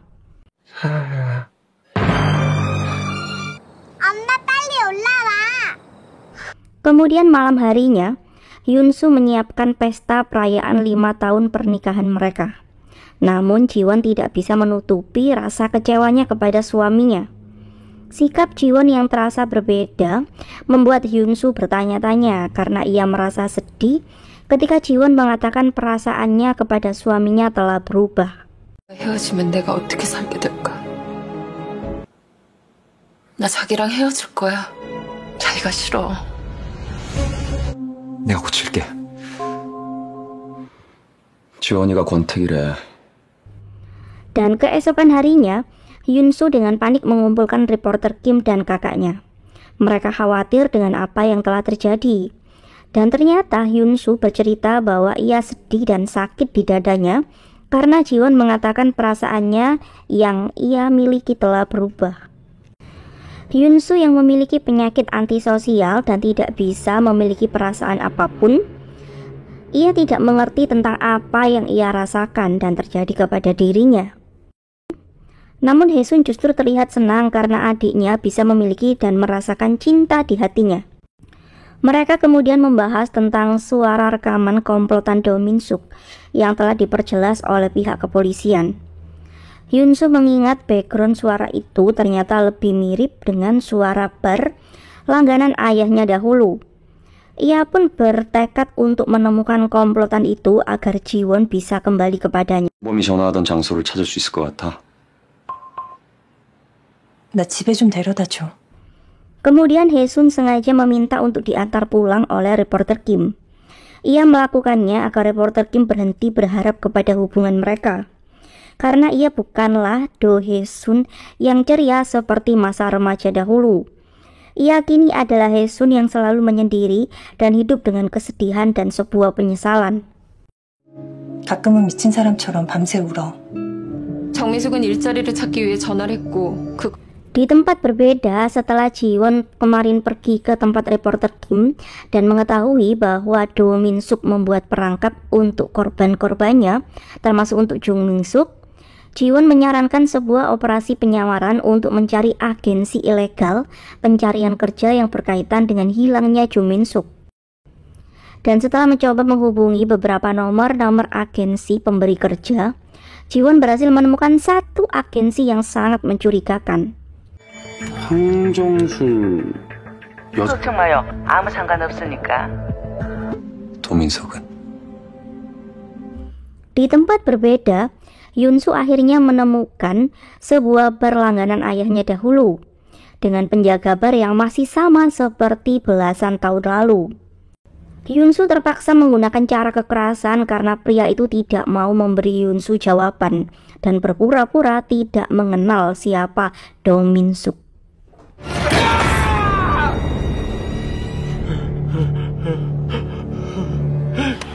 지금 이 상황을 해결할 수 있는 진짜 불안하네.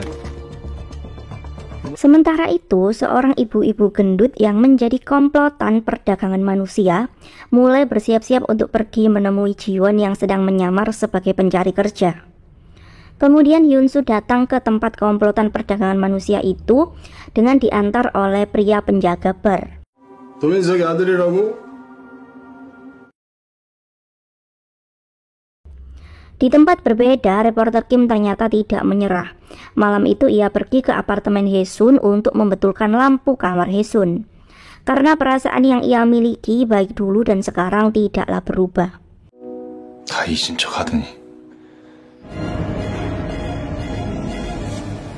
Sementara itu, di tempat Jiwon menyamar, wanita gendut yang akan ditangkap karena terlibat dalam agen pencarian kerja fiktif itu tiba-tiba kabur dari jendela dan bernasib sangat malang karena ia pun terjatuh dari lantai atas. 야 우철, 이게 너만의 문제야? Jiwon dan detektif lainnya tentu sangat cemas dengan keselamatan target operasi penyamaran mereka itu. Dan di tempat berbeda, Hyunsu memperkenalkan dirinya sebagai putra Do Min-suk.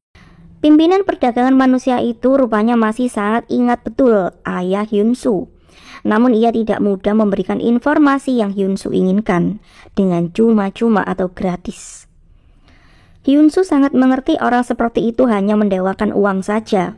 Ia kemudian mengikuti permainan pria tersebut dengan membeli salah satu orang dari tawanan pria itu dan membayar lebih untuk informasi tentang identitas komplotan Do Min-suk. Di sisi lain, beratnya kasus yang terjadi membuat Jiwon teringat dengan sosok suaminya yang selama ini menjadi supporter pertama dalam hidupnya. Jiwon kemudian menghubungi Hyunsu dan memberinya kesempatan untuk memperbaiki hubungan mereka. Ia memberi Hyunsu waktu 1 jam untuk segera menemui dirinya. Dan setelah membereskan masalahnya dengan pria yang memiliki bisnis ilegal itu, Hyunsu pun langsung berlari menemui Jiwon yang menunggu dirinya. 어디 다친 데 없어? Jiwon menangis karena ia sangat merindukan suaminya. Ia tidak bisa menghapus perasaan yang ia miliki kepada Hyunsu. Sekalipun ia sudah tahu siapakah Hyunsu sebenarnya. 그럼 나 하나 더. 예, 강수서 최재수 경사입니다. Di tempat berbeda, detektif Choi menerima telepon dari nenek yang dulu mengatakan bahwa ia memiliki foto Do Hyunsu. Nenek itu menemukan sebuah perekam tertinggal di rumahnya. Detektif Choi pun mengatakan bahwa ia akan mengambilnya. Sementara itu, setelah mendapatkan telepon dari pria yang memiliki bisnis ilegal yang memberitahu tentang jam transaksi mereka besok, Hyunsu kemudian menelpon ayah Baek Hee-sung untuk meminta sejumlah uang yang akan ia gunakan untuk mendapatkan informasi tentang komplotan Do Min-suk yang sebenarnya. 연쇄살인 사건의 공범을 찾을 수 있을 것 같아서요. 병원으로 와라. Kemudian keesokan harinya, Jiwon terlihat buru-buru berpamitan untuk pergi bekerja karena wanita yang akan ditangkap kemarin malam ternyata sudah meninggal. Tim kepolisian pun menjadi target kekecewaan media karena kematian wanita tersebut dan fakta bahwa pembunuh berantai Do Min-suk berkaitan dengan perdagangan manusia. 연쇄살인 사건 재수사 중간 브리핑하겠습니다. 강수서 재수사팀 차지원 경사입니다. Kemudian Jiwon mendapatkan telepon dari seorang pria yang mengaku sebagai Do Hyunsu. Jiwon tentu merasa telepon tersebut adalah dari suaminya, sekalipun ia memakai pengubah suara. Hyunsu menelpon untuk memberitahu tentang rencananya menangkap komplotan ayahnya yang sebenarnya dan membuktikan bahwa ia tidak bersalah. Hyunsu menjelaskan rencana transaksinya malam ini. Ia meminta polisi untuk menggerbek komplotan perdagangan manusia. Namun mereka harus sangat berhati-hati karena jika operasi penangkapan nanti malam gagal, maka nyawa semua tawanan dan nyawa Do Hyunsu sendiri akan dalam bahaya. 신중하게 움직여주세요. 공범이 아닙니다. 지원아. Jiwon kemudian menelpon suaminya dan ia berpura-pura mengatakan bahwa ia bermimpi buruk dan melarang suaminya untuk pergi kemanapun hari ini. Namun Hyunsu sudah sangat bertekad ingin menjadi seseorang yang baik dan layak untuk istrinya. Ia pun meminta izin dengan berbohong mengatakan bahwa ia akan keluar kota hari ini untuk acara pameran seni. Di tempat berbeda, Baek Hee-sung terlihat kurang percaya dengan pembantu tunawicara yang tinggal di rumahnya. Ia takut rahasianya akan dibongkar oleh pembantu itu. Sementara itu, saat Hae-sun mengikuti hipnotis untuk mengembalikan ingatan masa lalunya, ia melihat dengan samar-samar sebuah gelang hijau yang dipakai oleh komplotan ayahnya, dan kuku jari tangan kiri pria tersebut tampak aneh. Namun Hae-sun belum bisa mengingat dengan jelas wajah pria bertopi hitam itu. Di tempat berbeda, Ji-won dan timnya mempelajari tentang identitas pria yang menjadi pimpinan perdagangan manusia. Mereka mempelajari sindikat itu untuk menyusun sebuah rencana malam ini. Detektif Choi terlihat sangat bersemangat karena jika berhasil, maka timnya pasti akan mendapatkan promosi jabatan. Di tempat berbeda, Hyun-soo pergi menemui ayah Baek Hee-sung untuk mengambil uang yang telah ia minta kemarin. Namun saat itu ayah Baek Hee-sung bersikap aneh. Ia menawarkan 10 kali lipat dari uang tersebut dan menyuruh Hyun-soo untuk pergi sejauh mungkin dan tidak pernah kembali. Hyun-soo tentu menolak permintaan ayah angkatnya itu dan kemudian ia berpamitan pergi. 잘 가라.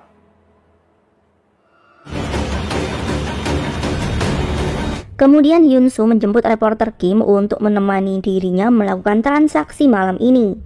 Di tempat berbeda, Ji-won dan yang lain sedang bersiap-siap untuk operasi penangkapan yang akan mereka lakukan. Kemudian detektif Choi menerima telepon dari petugas yang ia minta untuk memulihkan data dari alat perekam yang ia ambil kemarin. Dan saat itulah ia tidak sengaja mendengar perbincangan reporter Kim dan Hyun-soo. Ia pun sangat terkejut mengetahui bahwa Baek Hee-sung adalah Do Hyun-soo. Detektif Choi langsung kesal dan menduga Ji-won selama ini sengaja menutupi hal itu darinya. Ia kemudian melarang Ji-won untuk ikut dalam operasi malam ini.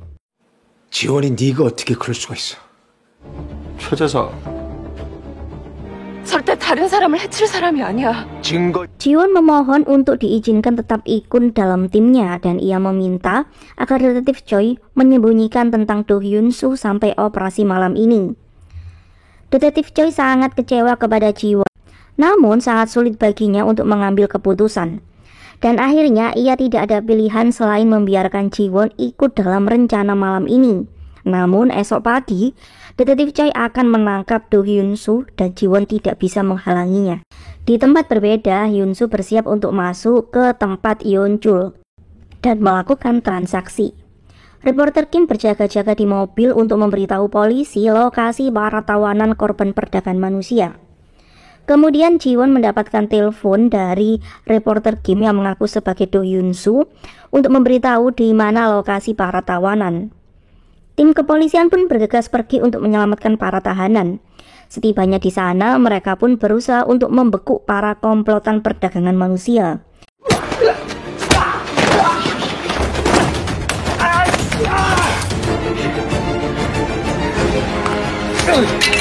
Dan ternyata bocah laki-laki gendut yang dahulu mengaku didorong oleh ayahnya adalah salah satu dari korban perdagangan manusia. 저 이제 집에 돌아갈 수 있... 사진, 이름, 주소까지. Di tempat berbeda, saat Hyun-soo meminta identitas komplotan ayahnya, tiba-tiba pria itu mendapatkan telepon dari ayah Baek Hee-sung yang menawarkan dirinya 2 kali lipat untuk melenyapkan nyawa Do Hyun-soo yang ada tepat di depannya. Hyun-soo tidak tahu siapakah penelpon pria itu dan kenapa ia sekarang dihajar oleh mereka semua. Reporter Kim yang mendengar percakapan Hyun-soo menjadi panik dan ia mencoba untuk membantunya. Namun ia tentu dalam bahaya karena sekarang salah satu dari anak buah pria itu mulai mengejarnya. Ia kemudian membuat siaran live agar tim kepolisian dan netizen segera menyelamatkan dirinya. Sementara itu, Hyun-soo berhasil dilumpuhkan oleh pria tersebut. Ia kemudian berencana kabur dan membawa semua uang dan kemudian membakar Hyun-soo hidup-hidup di sana. 끝까지 개주작이 여자가. 너 건들지 말아야 될 걸 건드렸어. 저는 도회수라고. Di tempat berbeda, setelah Hae-sun mencari tahu tentang gelang hijau yang ia ingat sebagai milik komplotan ayahnya, ia menemukan bahwa gelang tersebut adalah milik organisasi rumah sakit ayah Baek Hee-sung. Ia pun kemudian pergi ke rumah direktur rumah sakit Baek dan meminta bantuan untuk menyelamatkan Hyun-soo dari tuduhan sebagai komplotan ayahnya, yaitu Do Min-suk sang pembunuh berantai. Direktur Baek tampak mendukung langkah Hae-sun tersebut dan berjanji akan mencari data relawan yang memiliki gelang hijau tersebut di tahun 2022. Lalu ia kemudian menanyakan apakah Hae-sun mengingat ciri khas komplotan ayahnya yang sebenarnya. Hae-sun kemudian menjelaskan tentang kuku jari tangan kiri pria itu yang aneh. Sepertinya pria itu memiliki kebiasaan menggigit kuku jarinya. Dan di sebelah ruangan itu ternyata Baek Hee-sung yang asli terlihat ketakutan sambil menggigit kukunya sendiri. 입에서 손 떼라니까. 도대체 뭐가 문제야? 자기 괜찮아? 너희들 뭐니? Di tempat berbeda, Ji-won tiba tepat waktu saat pria itu hampir kabur. Ia tentu berusaha untuk menyelamatkan suaminya. Namun, Hyun-soo terlihat kaget karena Ji-won telah mengetahui rahasianya bahwa ia adalah Do Hyun-soo. Kemudian melihat Ji-won dihajar oleh pria bertubuh besar itu, Do Hyun-soo pun sangat emosi dan berhasil menghancurkan ikatan di tangannya. Ia pun langsung menghajar habis pria itu tanpa ampun. Ji-won kemudian menghentikan Hyun-soo dan menyuruh Hyun-soo untuk pergi sejauh mungkin dan tidak pernah kembali. Ji-won tidak ingin Hyun-soo ditangkap oleh detektif Choi esok hari. Hyun-soo kemudian pergi dalam keadaan hancur. Ia menangis karena tidak ingin berpisah dengan Ji-won dan putrinya. Ia kemudian menghentikan mobilnya di tengah jalan dan mencoba untuk menelpon Ji-won. Namun Ji-won mengabaikan telepon dari Hyun-soo. Hati Hyun-soo pun sangat sakit hingga kemudian Ji-won tiba-tiba datang menyusulnya.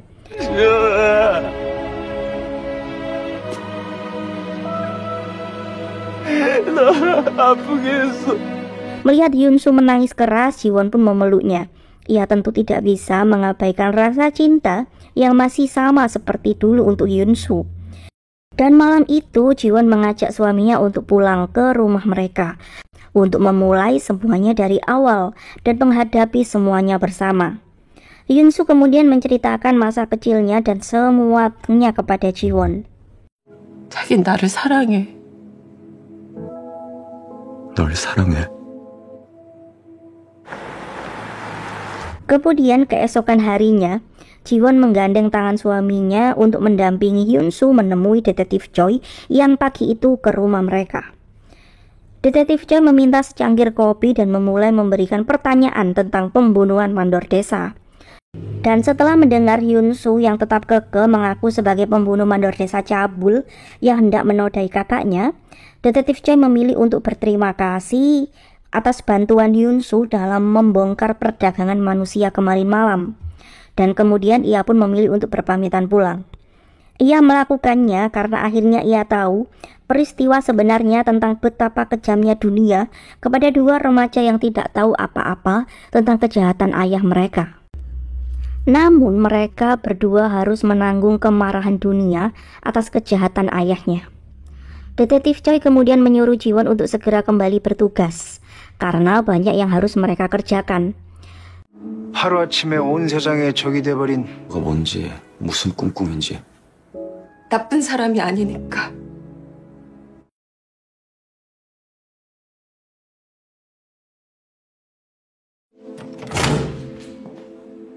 도주했어요. 연행 도중 응급실에서. Dan setibanya di kantor, Ji-won dan timnya mendapatkan kabar bahwa pria pimpinan perdagangan manusia telah kabur kemarin malam saat dibawa ke rumah sakit.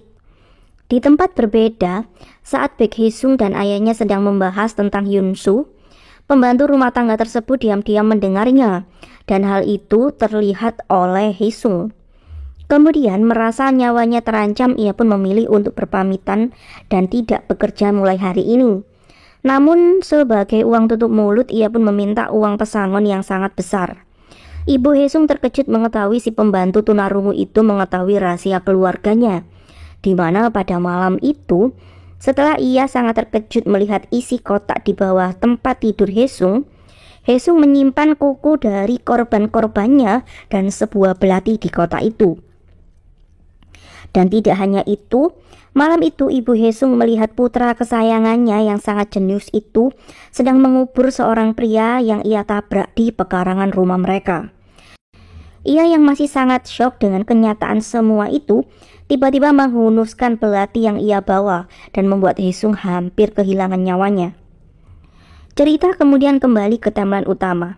Ibu Haesung berusaha untuk menahan pembantu itu agar tidak pergi, namun ia malah terjatuh dan mendapatkan luka di kepalanya. Melihat ibunya terluka, Haesung tiba-tiba berdiri dari kursi dan langsung membalas perbuatan pembantu itu dengan melenyapkan nyawanya. Ibu Haesung sangat ketakutan melihat sosok iblis dalam diri putranya. 여보,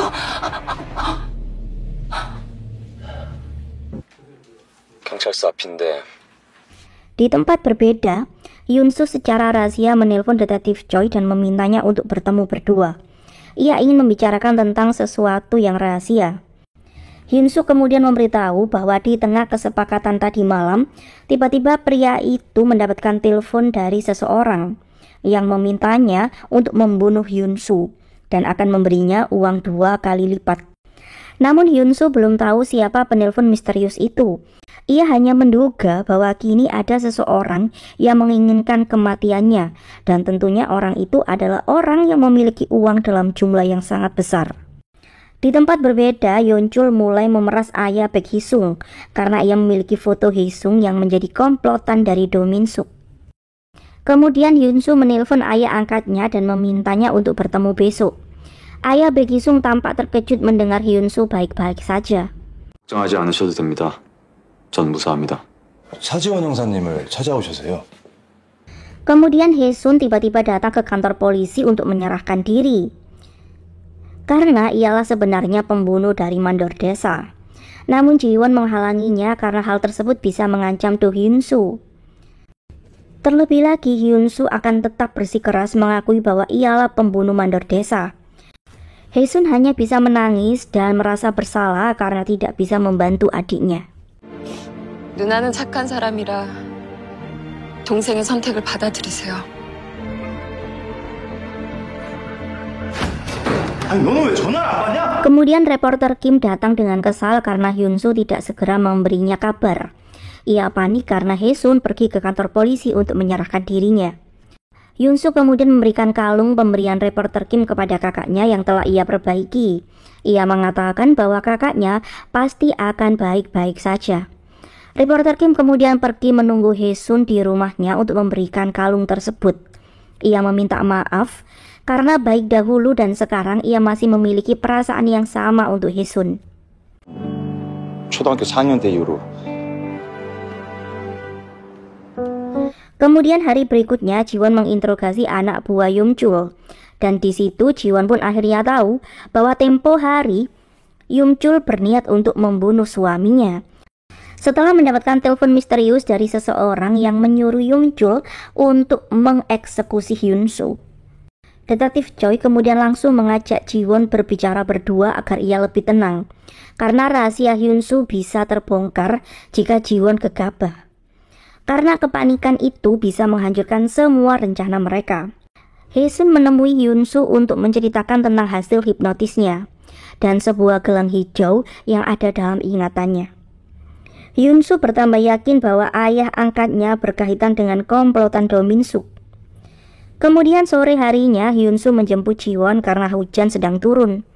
Hyun-soo kemudian berjalan-jalan dengan Ji-won menikmati hujan. Dan Ji-won yang tentu sangat khawatir dengan keselamatan suaminya, namun ia tidak bisa menunjukkan rasa khawatirnya karena Hyun-soo pasti memilih untuk menjaga hal tersebut darinya.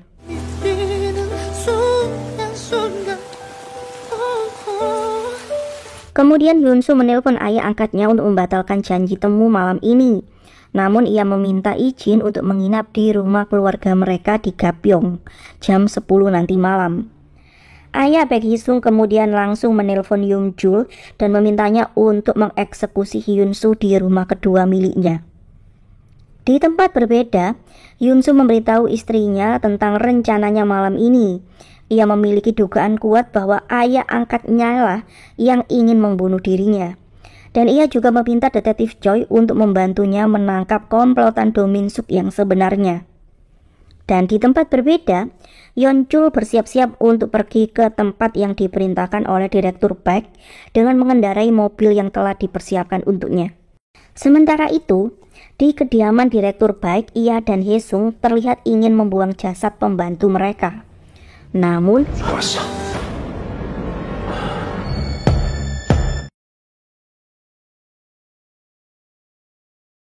saat Jiwon dan Yoon-soo datang ke rumah Direktur Baek, Hae-sung dan ayahnya hendak membuang jenazah pembantu mereka. Namun, kedatangan Yoon-soo menunda rencana mereka itu. Hae-sung meminta ibunya untuk tenang dan menemui Yoon-soo agar mereka tidak curiga. Yoon-soo dan Jiwon langsung membahas tentang Yoon-chul yang berniat untuk membunuhnya tempo hari. Yoon-soo merasa hanya ayahnya lah yang mampu melakukannya, karena Yoon-soo hanya memberitahu tentang pertemuannya dengan Yoon-chul kepada ayahnya. Yoon-soo tidak meminta ayahnya untuk mengaku, namun ia memiliki bukti yang akan ia dapatkan sebentar lagi. 아시잖아요. Rupanya Yoon-soo sengaja mengatakan bahwa malam ini ia akan pergi ke villa keluarga, namun itu hanyalah jebakan saja untuk bisa menangkap komplotan Do Min Suk yang sebenarnya. Kemudian Yoon-soo mendapatkan telepon dari detektif Choi yang mengatakan bahwa orang yang datang ke villa malam itu bukanlah Yoon-chul, melainkan penjaga villa yang datang setelah diperintah oleh Direktur Baek untuk membersihkan villa tersebut. Yoon-soo tentu kecewa karena rencananya menjebak komplotan Do Min Suk telah gagal. Namun, hal itu justru membuatnya sangat yakin bahwa ayah angkatnya lah pelaku sebenarnya. Kemudian lampu rumah tiba-tiba padam. Ayah Hae-sung mencoba untuk mencari saklar untuk menyalakannya. Sementara itu, ibu Hae-sung tiba-tiba menjatuhkan barang-barangnya dan Yoon-soo membantu memunguti barang-barang yang terjatuh itu. Namun ternyata semua itu adalah rencana Hae-sung. Dan sekarang, ia sangat senang karena Yoon-soo telah masuk dalam perangkapnya.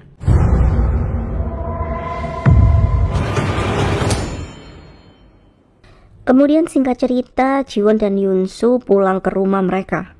Tengah malam itu, Yoon-soo mendapatkan telepon misterius dengan suara yang tampak mirip dengan suara komplotan Do Min Suk.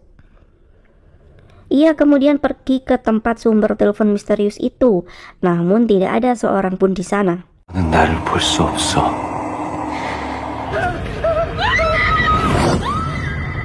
Dan keesokan harinya, mayat si pembantu keluarga Baek ditemukan di sebuah gunung. Polisi tampak terkejut karena kuku si pembantu tersebut hilang satu. Sementara itu, Yoon-soo mulai terganggu dengan kejadian tadi malam. Namun ia tidak ingin Jiwon merasa khawatir dengan suara telepon misterius yang mengancam keluarganya tadi malam. Kemudian Hae-sun datang untuk menemui adiknya. Ia menceritakan tentang kedatangannya ke rumah Direktur Baek untuk meminta data relawan rumah sakit. Yoon-soo semakin yakin bahwa ayah angkatnya memang terlibat atau mungkin berhubungan dengan komplotan Do Min Suk yang sebenarnya. Selain itu, Hae-sun juga menceritakan tentang perasaannya saat ada di rumah Direktur Baek. Entah kenapa ia merasa seperti sedang diawasi oleh seseorang. Kemudian reporter Kim datang memberitahu tentang penemuan mayat di gunung tersebut. Dan mayat tersebut kukunya telah hilang satu. 왼쪽 엄지 손톱이 없대. 다른 장소에서 살해되고 옮겨진 것 같아요. Sementara itu, di tempat berbeda, saat detektif Choi memeriksa catatan buku milik mayat yang ditemukan pagi tadi, ia menduga mayat itu adalah seorang tunawicara. Namun mereka bingung dengan kalimat yang ada di catatan tersebut.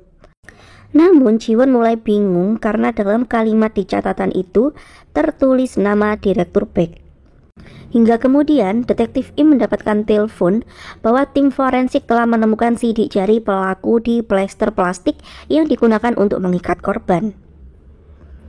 Mereka terlihat sangat senang sekaligus bingung karena begitu cepat bukti-bukti itu didapatkan, termasuk identitas si korban.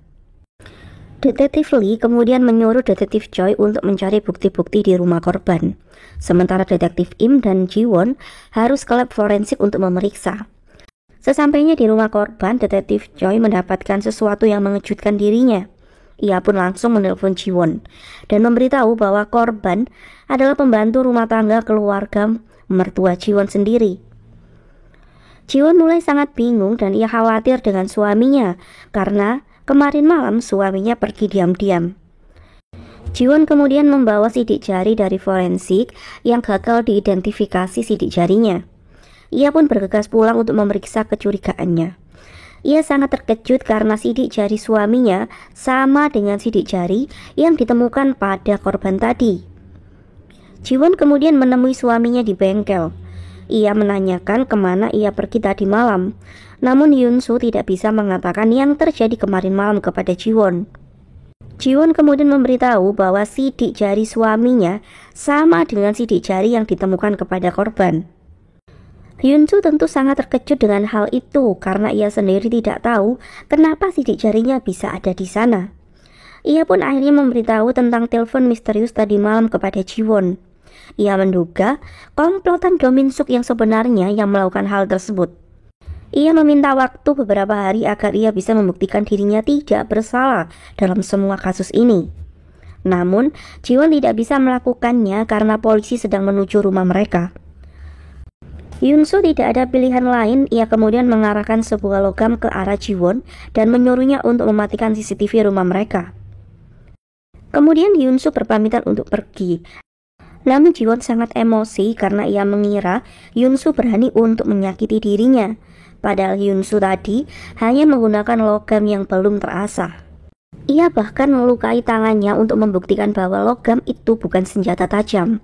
Ji-won kemudian memutuskan untuk pergi bersama Hyun-soo untuk kabur dari polisi yang sudah tiba di rumah mereka.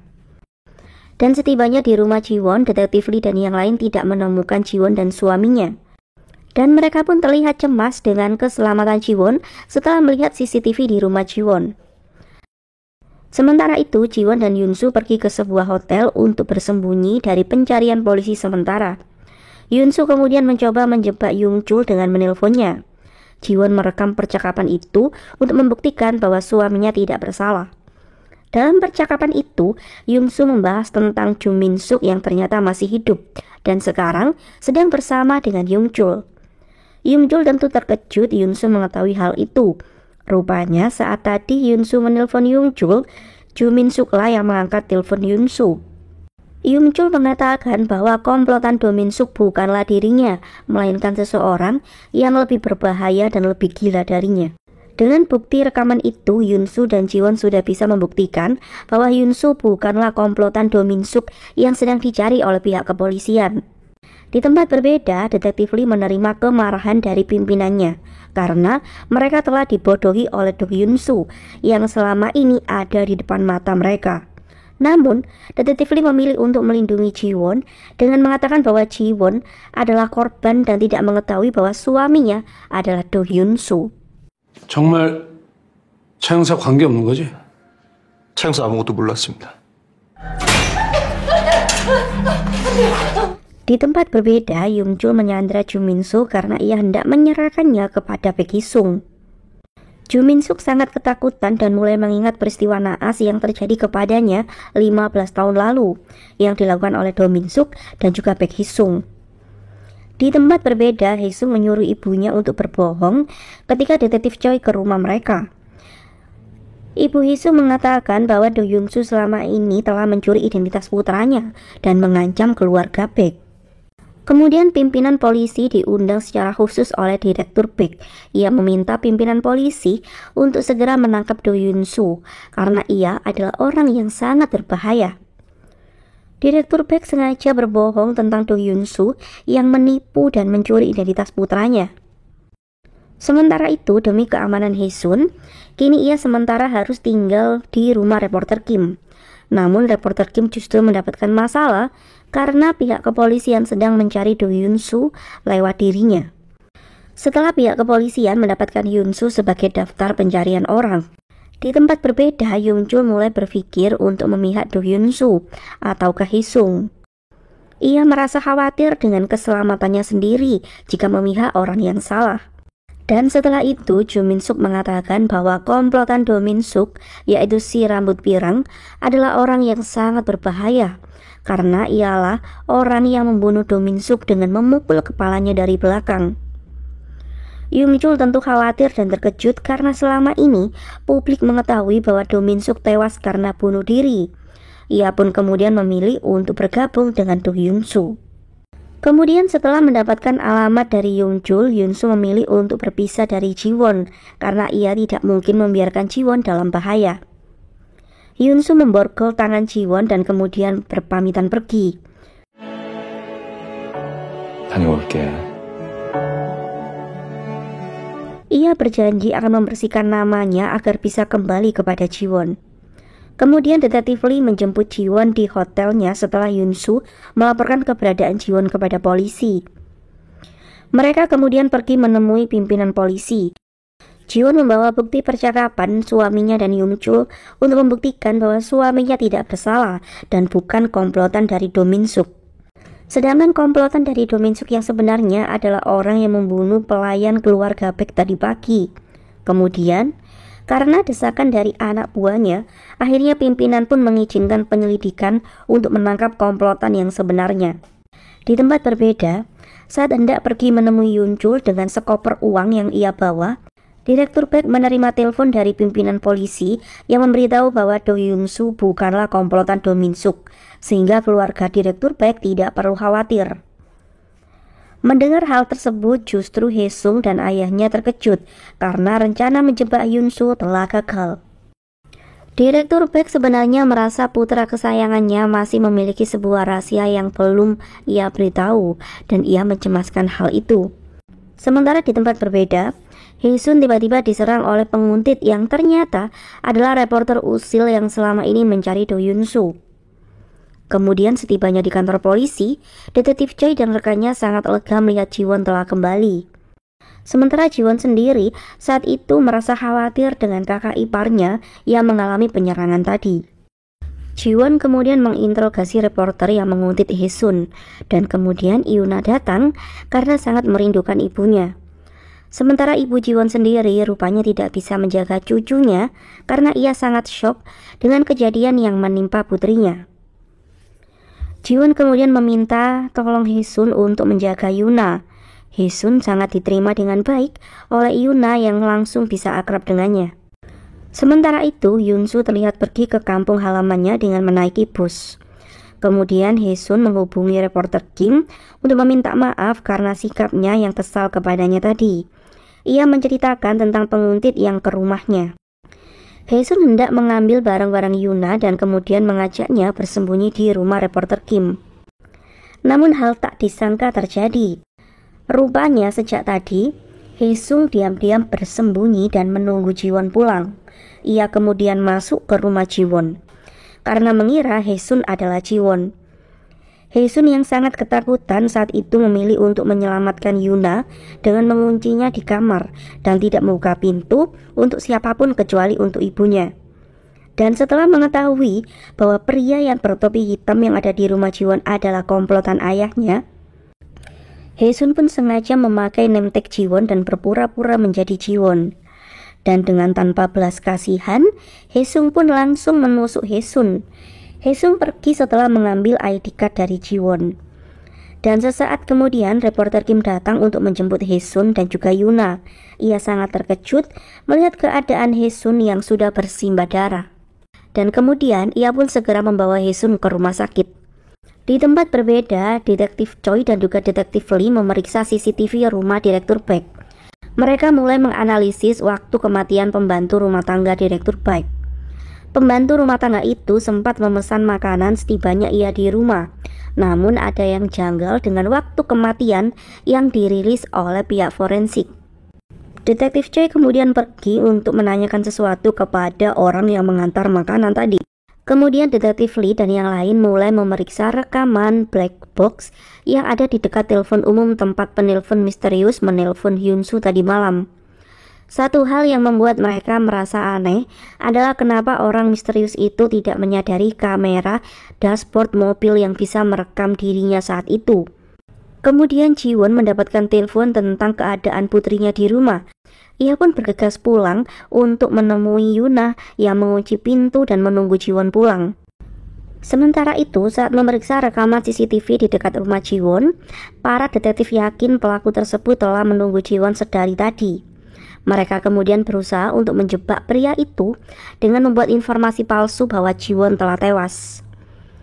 Kemudian setelah Jiwon menitipkan anaknya kepada ibunya, ia memeriksa kondisi Haesun yang sedang operasi. Reporter Kim merasa sangat bersalah tidak bisa menjaga Haesun dengan baik. Reporter Kim kemudian ingat tentang Haesun yang meminta tolong Direktur Baek untuk mendapatkan data relawan rumah sakit di tahun 2002. Ia kemudian pergi ke rumah Direktur Baek untuk mendapatkan data itu agar bisa tahu siapakah komplotan Do Min-suk yang sebenarnya. Setelah Jiwon sampai di kantor polisi, Jiwon dan yang lain kemudian memeriksa CCTV di rumahnya. Mereka melihat sosok yang sama persis dengan pria yang ada di telepon umum. Namun Jiwon merasa aneh karena tersangka yang menikam Haesun tidak mengetahui wajah Jiwon yang sebenarnya. Di tempat berbeda, Hyun-soo memberikan kunci kerangkeng kepada Jo Min-suk agar ia bisa kabur saat nanti Hyun-soo sedang menangkap komplotan ayahnya. Kemudian saat Haesun datang dengan membawa uang untuk menebus Jo Min-suk, Jo Min-suk tampak sangat ketakutan melihat sosok pria yang dahulu menculiknya itu. Kemudian saat Yong-chul memeriksa uang-uang itu, ia tanpa sadar telah terpapar racun tikus yang Haesun taruh di dalam uang tersebut. Ia sengaja melakukannya karena ia masih hafal dengan kebiasaan Yong-chul yang suka mencium aroma uang. Haesun kemudian hendak membuka kerangkeng Jo Min-suk, namun kunci yang diberikan oleh Yong-chul tadi ternyata tidak bisa membuka kerangkeng itu. Dan disinilah Hyun-soo kemudian muncul dan menghajar habis Haesun. Namun ia tiba-tiba berhenti karena ia sangat terkejut dengan wajah komplotan ayahnya yang ternyata adalah Baek Hee-sung yang selama ini terbaring koma. Kemudian saat detektif Choi menanyakan sesuatu kepada pengantar makanan yang terakhir ditemui oleh pembantu rumah tangga keluarga Baek, disinilah diketahui bahwa orang yang menerima makanan bukanlah pembantu tunarungu itu, karena wanita yang memesan makanan bisa mendengar saat pengantar tersebut mengetuk pintu apartemennya. Sementara itu, saat Jiwon memeriksa CCTV, ia pun sangat yakin wanita di dalam rekaman itu adalah ibu mertuanya sendiri dan orang yang menelpon suaminya yang terekam dalam dashboard mobil adalah Baek Hee-sung yang asli. Jiwon kemudian meminta surat tugas untuk memeriksa kediaman keluarga Baek untuk menangkap si pembunuh yang asli. Ia kemudian menelpon reporter Kim yang ada di sana. Jiwon ingin memastikan sesuatu, namun mengetahui pembunuh yang selama ini mereka cari adalah Baek Hee-sung. Reporter Kim tidak bisa menahan diri dan langsung mengobrak-abrik kediaman Direktur Baek untuk mencari Baek Hee-sung. Sayangnya Hee-sung sudah tidak ada di rumah itu. Direktur Baek mencoba untuk melukai reporter Kim, namun gagal. Reporter Kim memarahi Direktur Baek yang telah salah mengambil langkah sejak awal karena melindungi putranya yang sakit dan sangat berbahaya. Direktur Baek hanya bisa menangis karena ia hanya ingin putranya bisa berubah dan sadar setelah melihat semua pengorbanan kedua orang tuanya selama ini. 모르지 않았어. 지금껏 나한테 노련한 기분이 어때? Sementara itu, di tempat berbeda, Hae-sung sengaja memprovokasi Hyun-soo agar ia menjadi pembunuh seperti dirinya. Ia menyuruh Hyun-soo mengambil ponsel di sakunya, dan saat itu Hyun-soo melihat ID card istrinya. Hae-sung memberitahu bahwa Jiwon telah tewas, dan hal tersebut memancing kemarahan Hyun-soo. Ia kemudian mencoba menelpon Jiwon, namun Jiwon yang sedang berpura-pura tewas, ia tentu tidak bisa mengangkat telepon dari nomor yang tidak ia kenal. Hyun-soo kemudian menelpon kantor polisi untuk memastikan kabar tentang tewasnya Jiwon. Dan setelahnya Hyun-soo benar-benar tidak bisa menahan diri dan mencoba untuk membunuh Hae-sung. Namun Jo Min-suk berusaha untuk menahan Hyun-soo. Ia menyuruh Hae-sung untuk kabur karena Jo Min-suk tidak ingin membuat Hae-sung sebagai seorang pembunuh. Di tempat berbeda, Jiwon dan rekannya mulai menanyakan di mana keberadaan Haesung. Sayangnya Direktur Baek seperti orang yang linglung dan tidak bisa mengingat apapun. Kemudian Detektif Im menerima kabar ada seseorang yang menelpon mencari Jiwon dan putrinya. Jiwon kemudian mencoba memeriksa ponsel yang ternyata nomor tersebut juga sempat menelpon dirinya. Ia sangat yakin itu adalah Hyunsu yang sedang mencari dirinya. Jiwon kemudian menghubungi nomor tersebut dan Ju Min-suk mengangkatnya. Ia menceritakan tentang Hyunsu dan meminta Jiwon untuk segera datang menyelamatkan Hyunsu agar ia tidak menjadi seorang pembunuh. Sementara itu, Hyunsu sendiri sedang mengajar Haesung yang berusaha untuk menyelamatkan diri. Ia bahkan tidak ragu melukai Haesung, alih-alih langsung membunuhnya. Kemudian sesampainya di rumah Do Min-suk, tim kepolisian bergegas mencari keberadaan Hyunsu. Jiwon sangat berterima kasih karena Ju Min-suk bertahan untuk tetap hidup. Di sisi lain, Hyunsu sudah menangkap Haesung dan juga berniat untuk membunuhnya di tepi jurang. Haesung justru senang ketika ia bisa merubah Hyunsu menjadi seorang pembunuh, karena ia menyalahkan ayah Hyunsu yang telah merubah dirinya menjadi pembunuh. Padahal sejak remaja Haesung sendiri telah memiliki bibit-bibit psikopat yang sering melukai teman-temannya dengan wajah tidak bersalah dan berlindung di dalam nama keluarganya. Kemudian Hyunsu mendengar suara Jiwon memanggil dirinya. Namun ia justru takut apakah yang ia lihat benar-benar Jiwon ataukah hantu. Jiwon memberitahu bahwa kabar tewasnya dirinya hanyalah untuk menjebak komplotan Do Min-suk yang sebenarnya. Hyunsu menangis karena ia sangat mencemaskan Jiwon. Dan saat itu ia pun menuruti Jiwon untuk tidak menjadi pembunuh seperti yang diinginkan oleh Baek Hee-sung. Kemudian Hyunsu mendekati Jiwon dan memeluknya. Namun tiba-tiba Haesung berhasil meraih pistol polisi yang hendak menangkapnya dan ia pun mengarahkan pistolnya kepada Hyunsu. Detektif Im langsung mengarahkan tembak kepada Haesung hingga ia pun tewas. Sementara Hyunsu harus dilarikan ke rumah sakit karena ia terluka di kepalanya. 현재는 뇌진탕으로 인한 의식 좀 어때?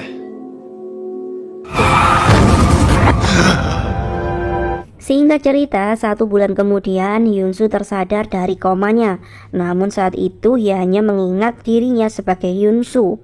Ia melupakan hidupnya saat menjadi Baek Hee-sung dan juga melupakan Jiwon yang selama 14 tahun selalu bersamanya. Dan beberapa hari kemudian, sidang atas kasus pembunuhan mandor desa telah dibuka kembali. Haesun menyerahkan diri sebagai pembunuh mandor desa dan kini ia berusaha untuk mendapatkan keringanan hukuman. Jiwon tetap ingin membantu Haesun walaupun ia dan Hyunsu telah terpisah karena Hyunsu tidak bisa mengingat dirinya. Kemudian saat sidang dengan Hyunsu sebagai saksi, kejujuran Hyunsu tentang peristiwa kematian mandor desa membuat para juri sedikit ragu karena berdasarkan pemeriksaan psikolog, Hyunsu adalah seseorang yang antisosial yang mudah mengkamuflase orang lain. Dan sidang hari itu pun rencananya akan dilanjutkan esok hari. Pria yang dahulu sangat amat ia cintai dan menjadi sosok suami dan juga ayah yang baik untuk putri mereka, kini telah pergi. Hyunsu yang mengalami retak di kepalanya saat menerima tembakan dari Baek Hee-sung membuatnya melupakan saat dirinya hidup sebagai Baek Hee-sung dahulu. Ia merasa kurang nyaman setiap kali Jiwon memanggilnya dengan nama Haesung, karena ia bukanlah Haesung yang Jiwon tunggu untuk kembali. Namun karena Hyunsu masih memakai cincin pernikahan mereka, Jiwon pun seperti memiliki kesempatan untuk bisa kembali bersama. Kemudian saat di dalam mobil, reporter Kim menanyakan apakah Hyunsu masih memiliki perasaan kepada detektif Cha. Hyunsu sendiri lebih merasa malu karena selama ini ia telah menipu detektif Cha.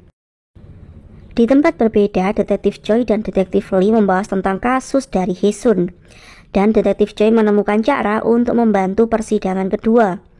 Detektif Cha kemudian mengajak Haesun untuk pergi menemui keponakan mandor desa yang memberi kesaksian bahwa dahulu pamannya hanya berniat untuk memanfaatkan warisan yang Hyunsu dan Haesun dapatkan.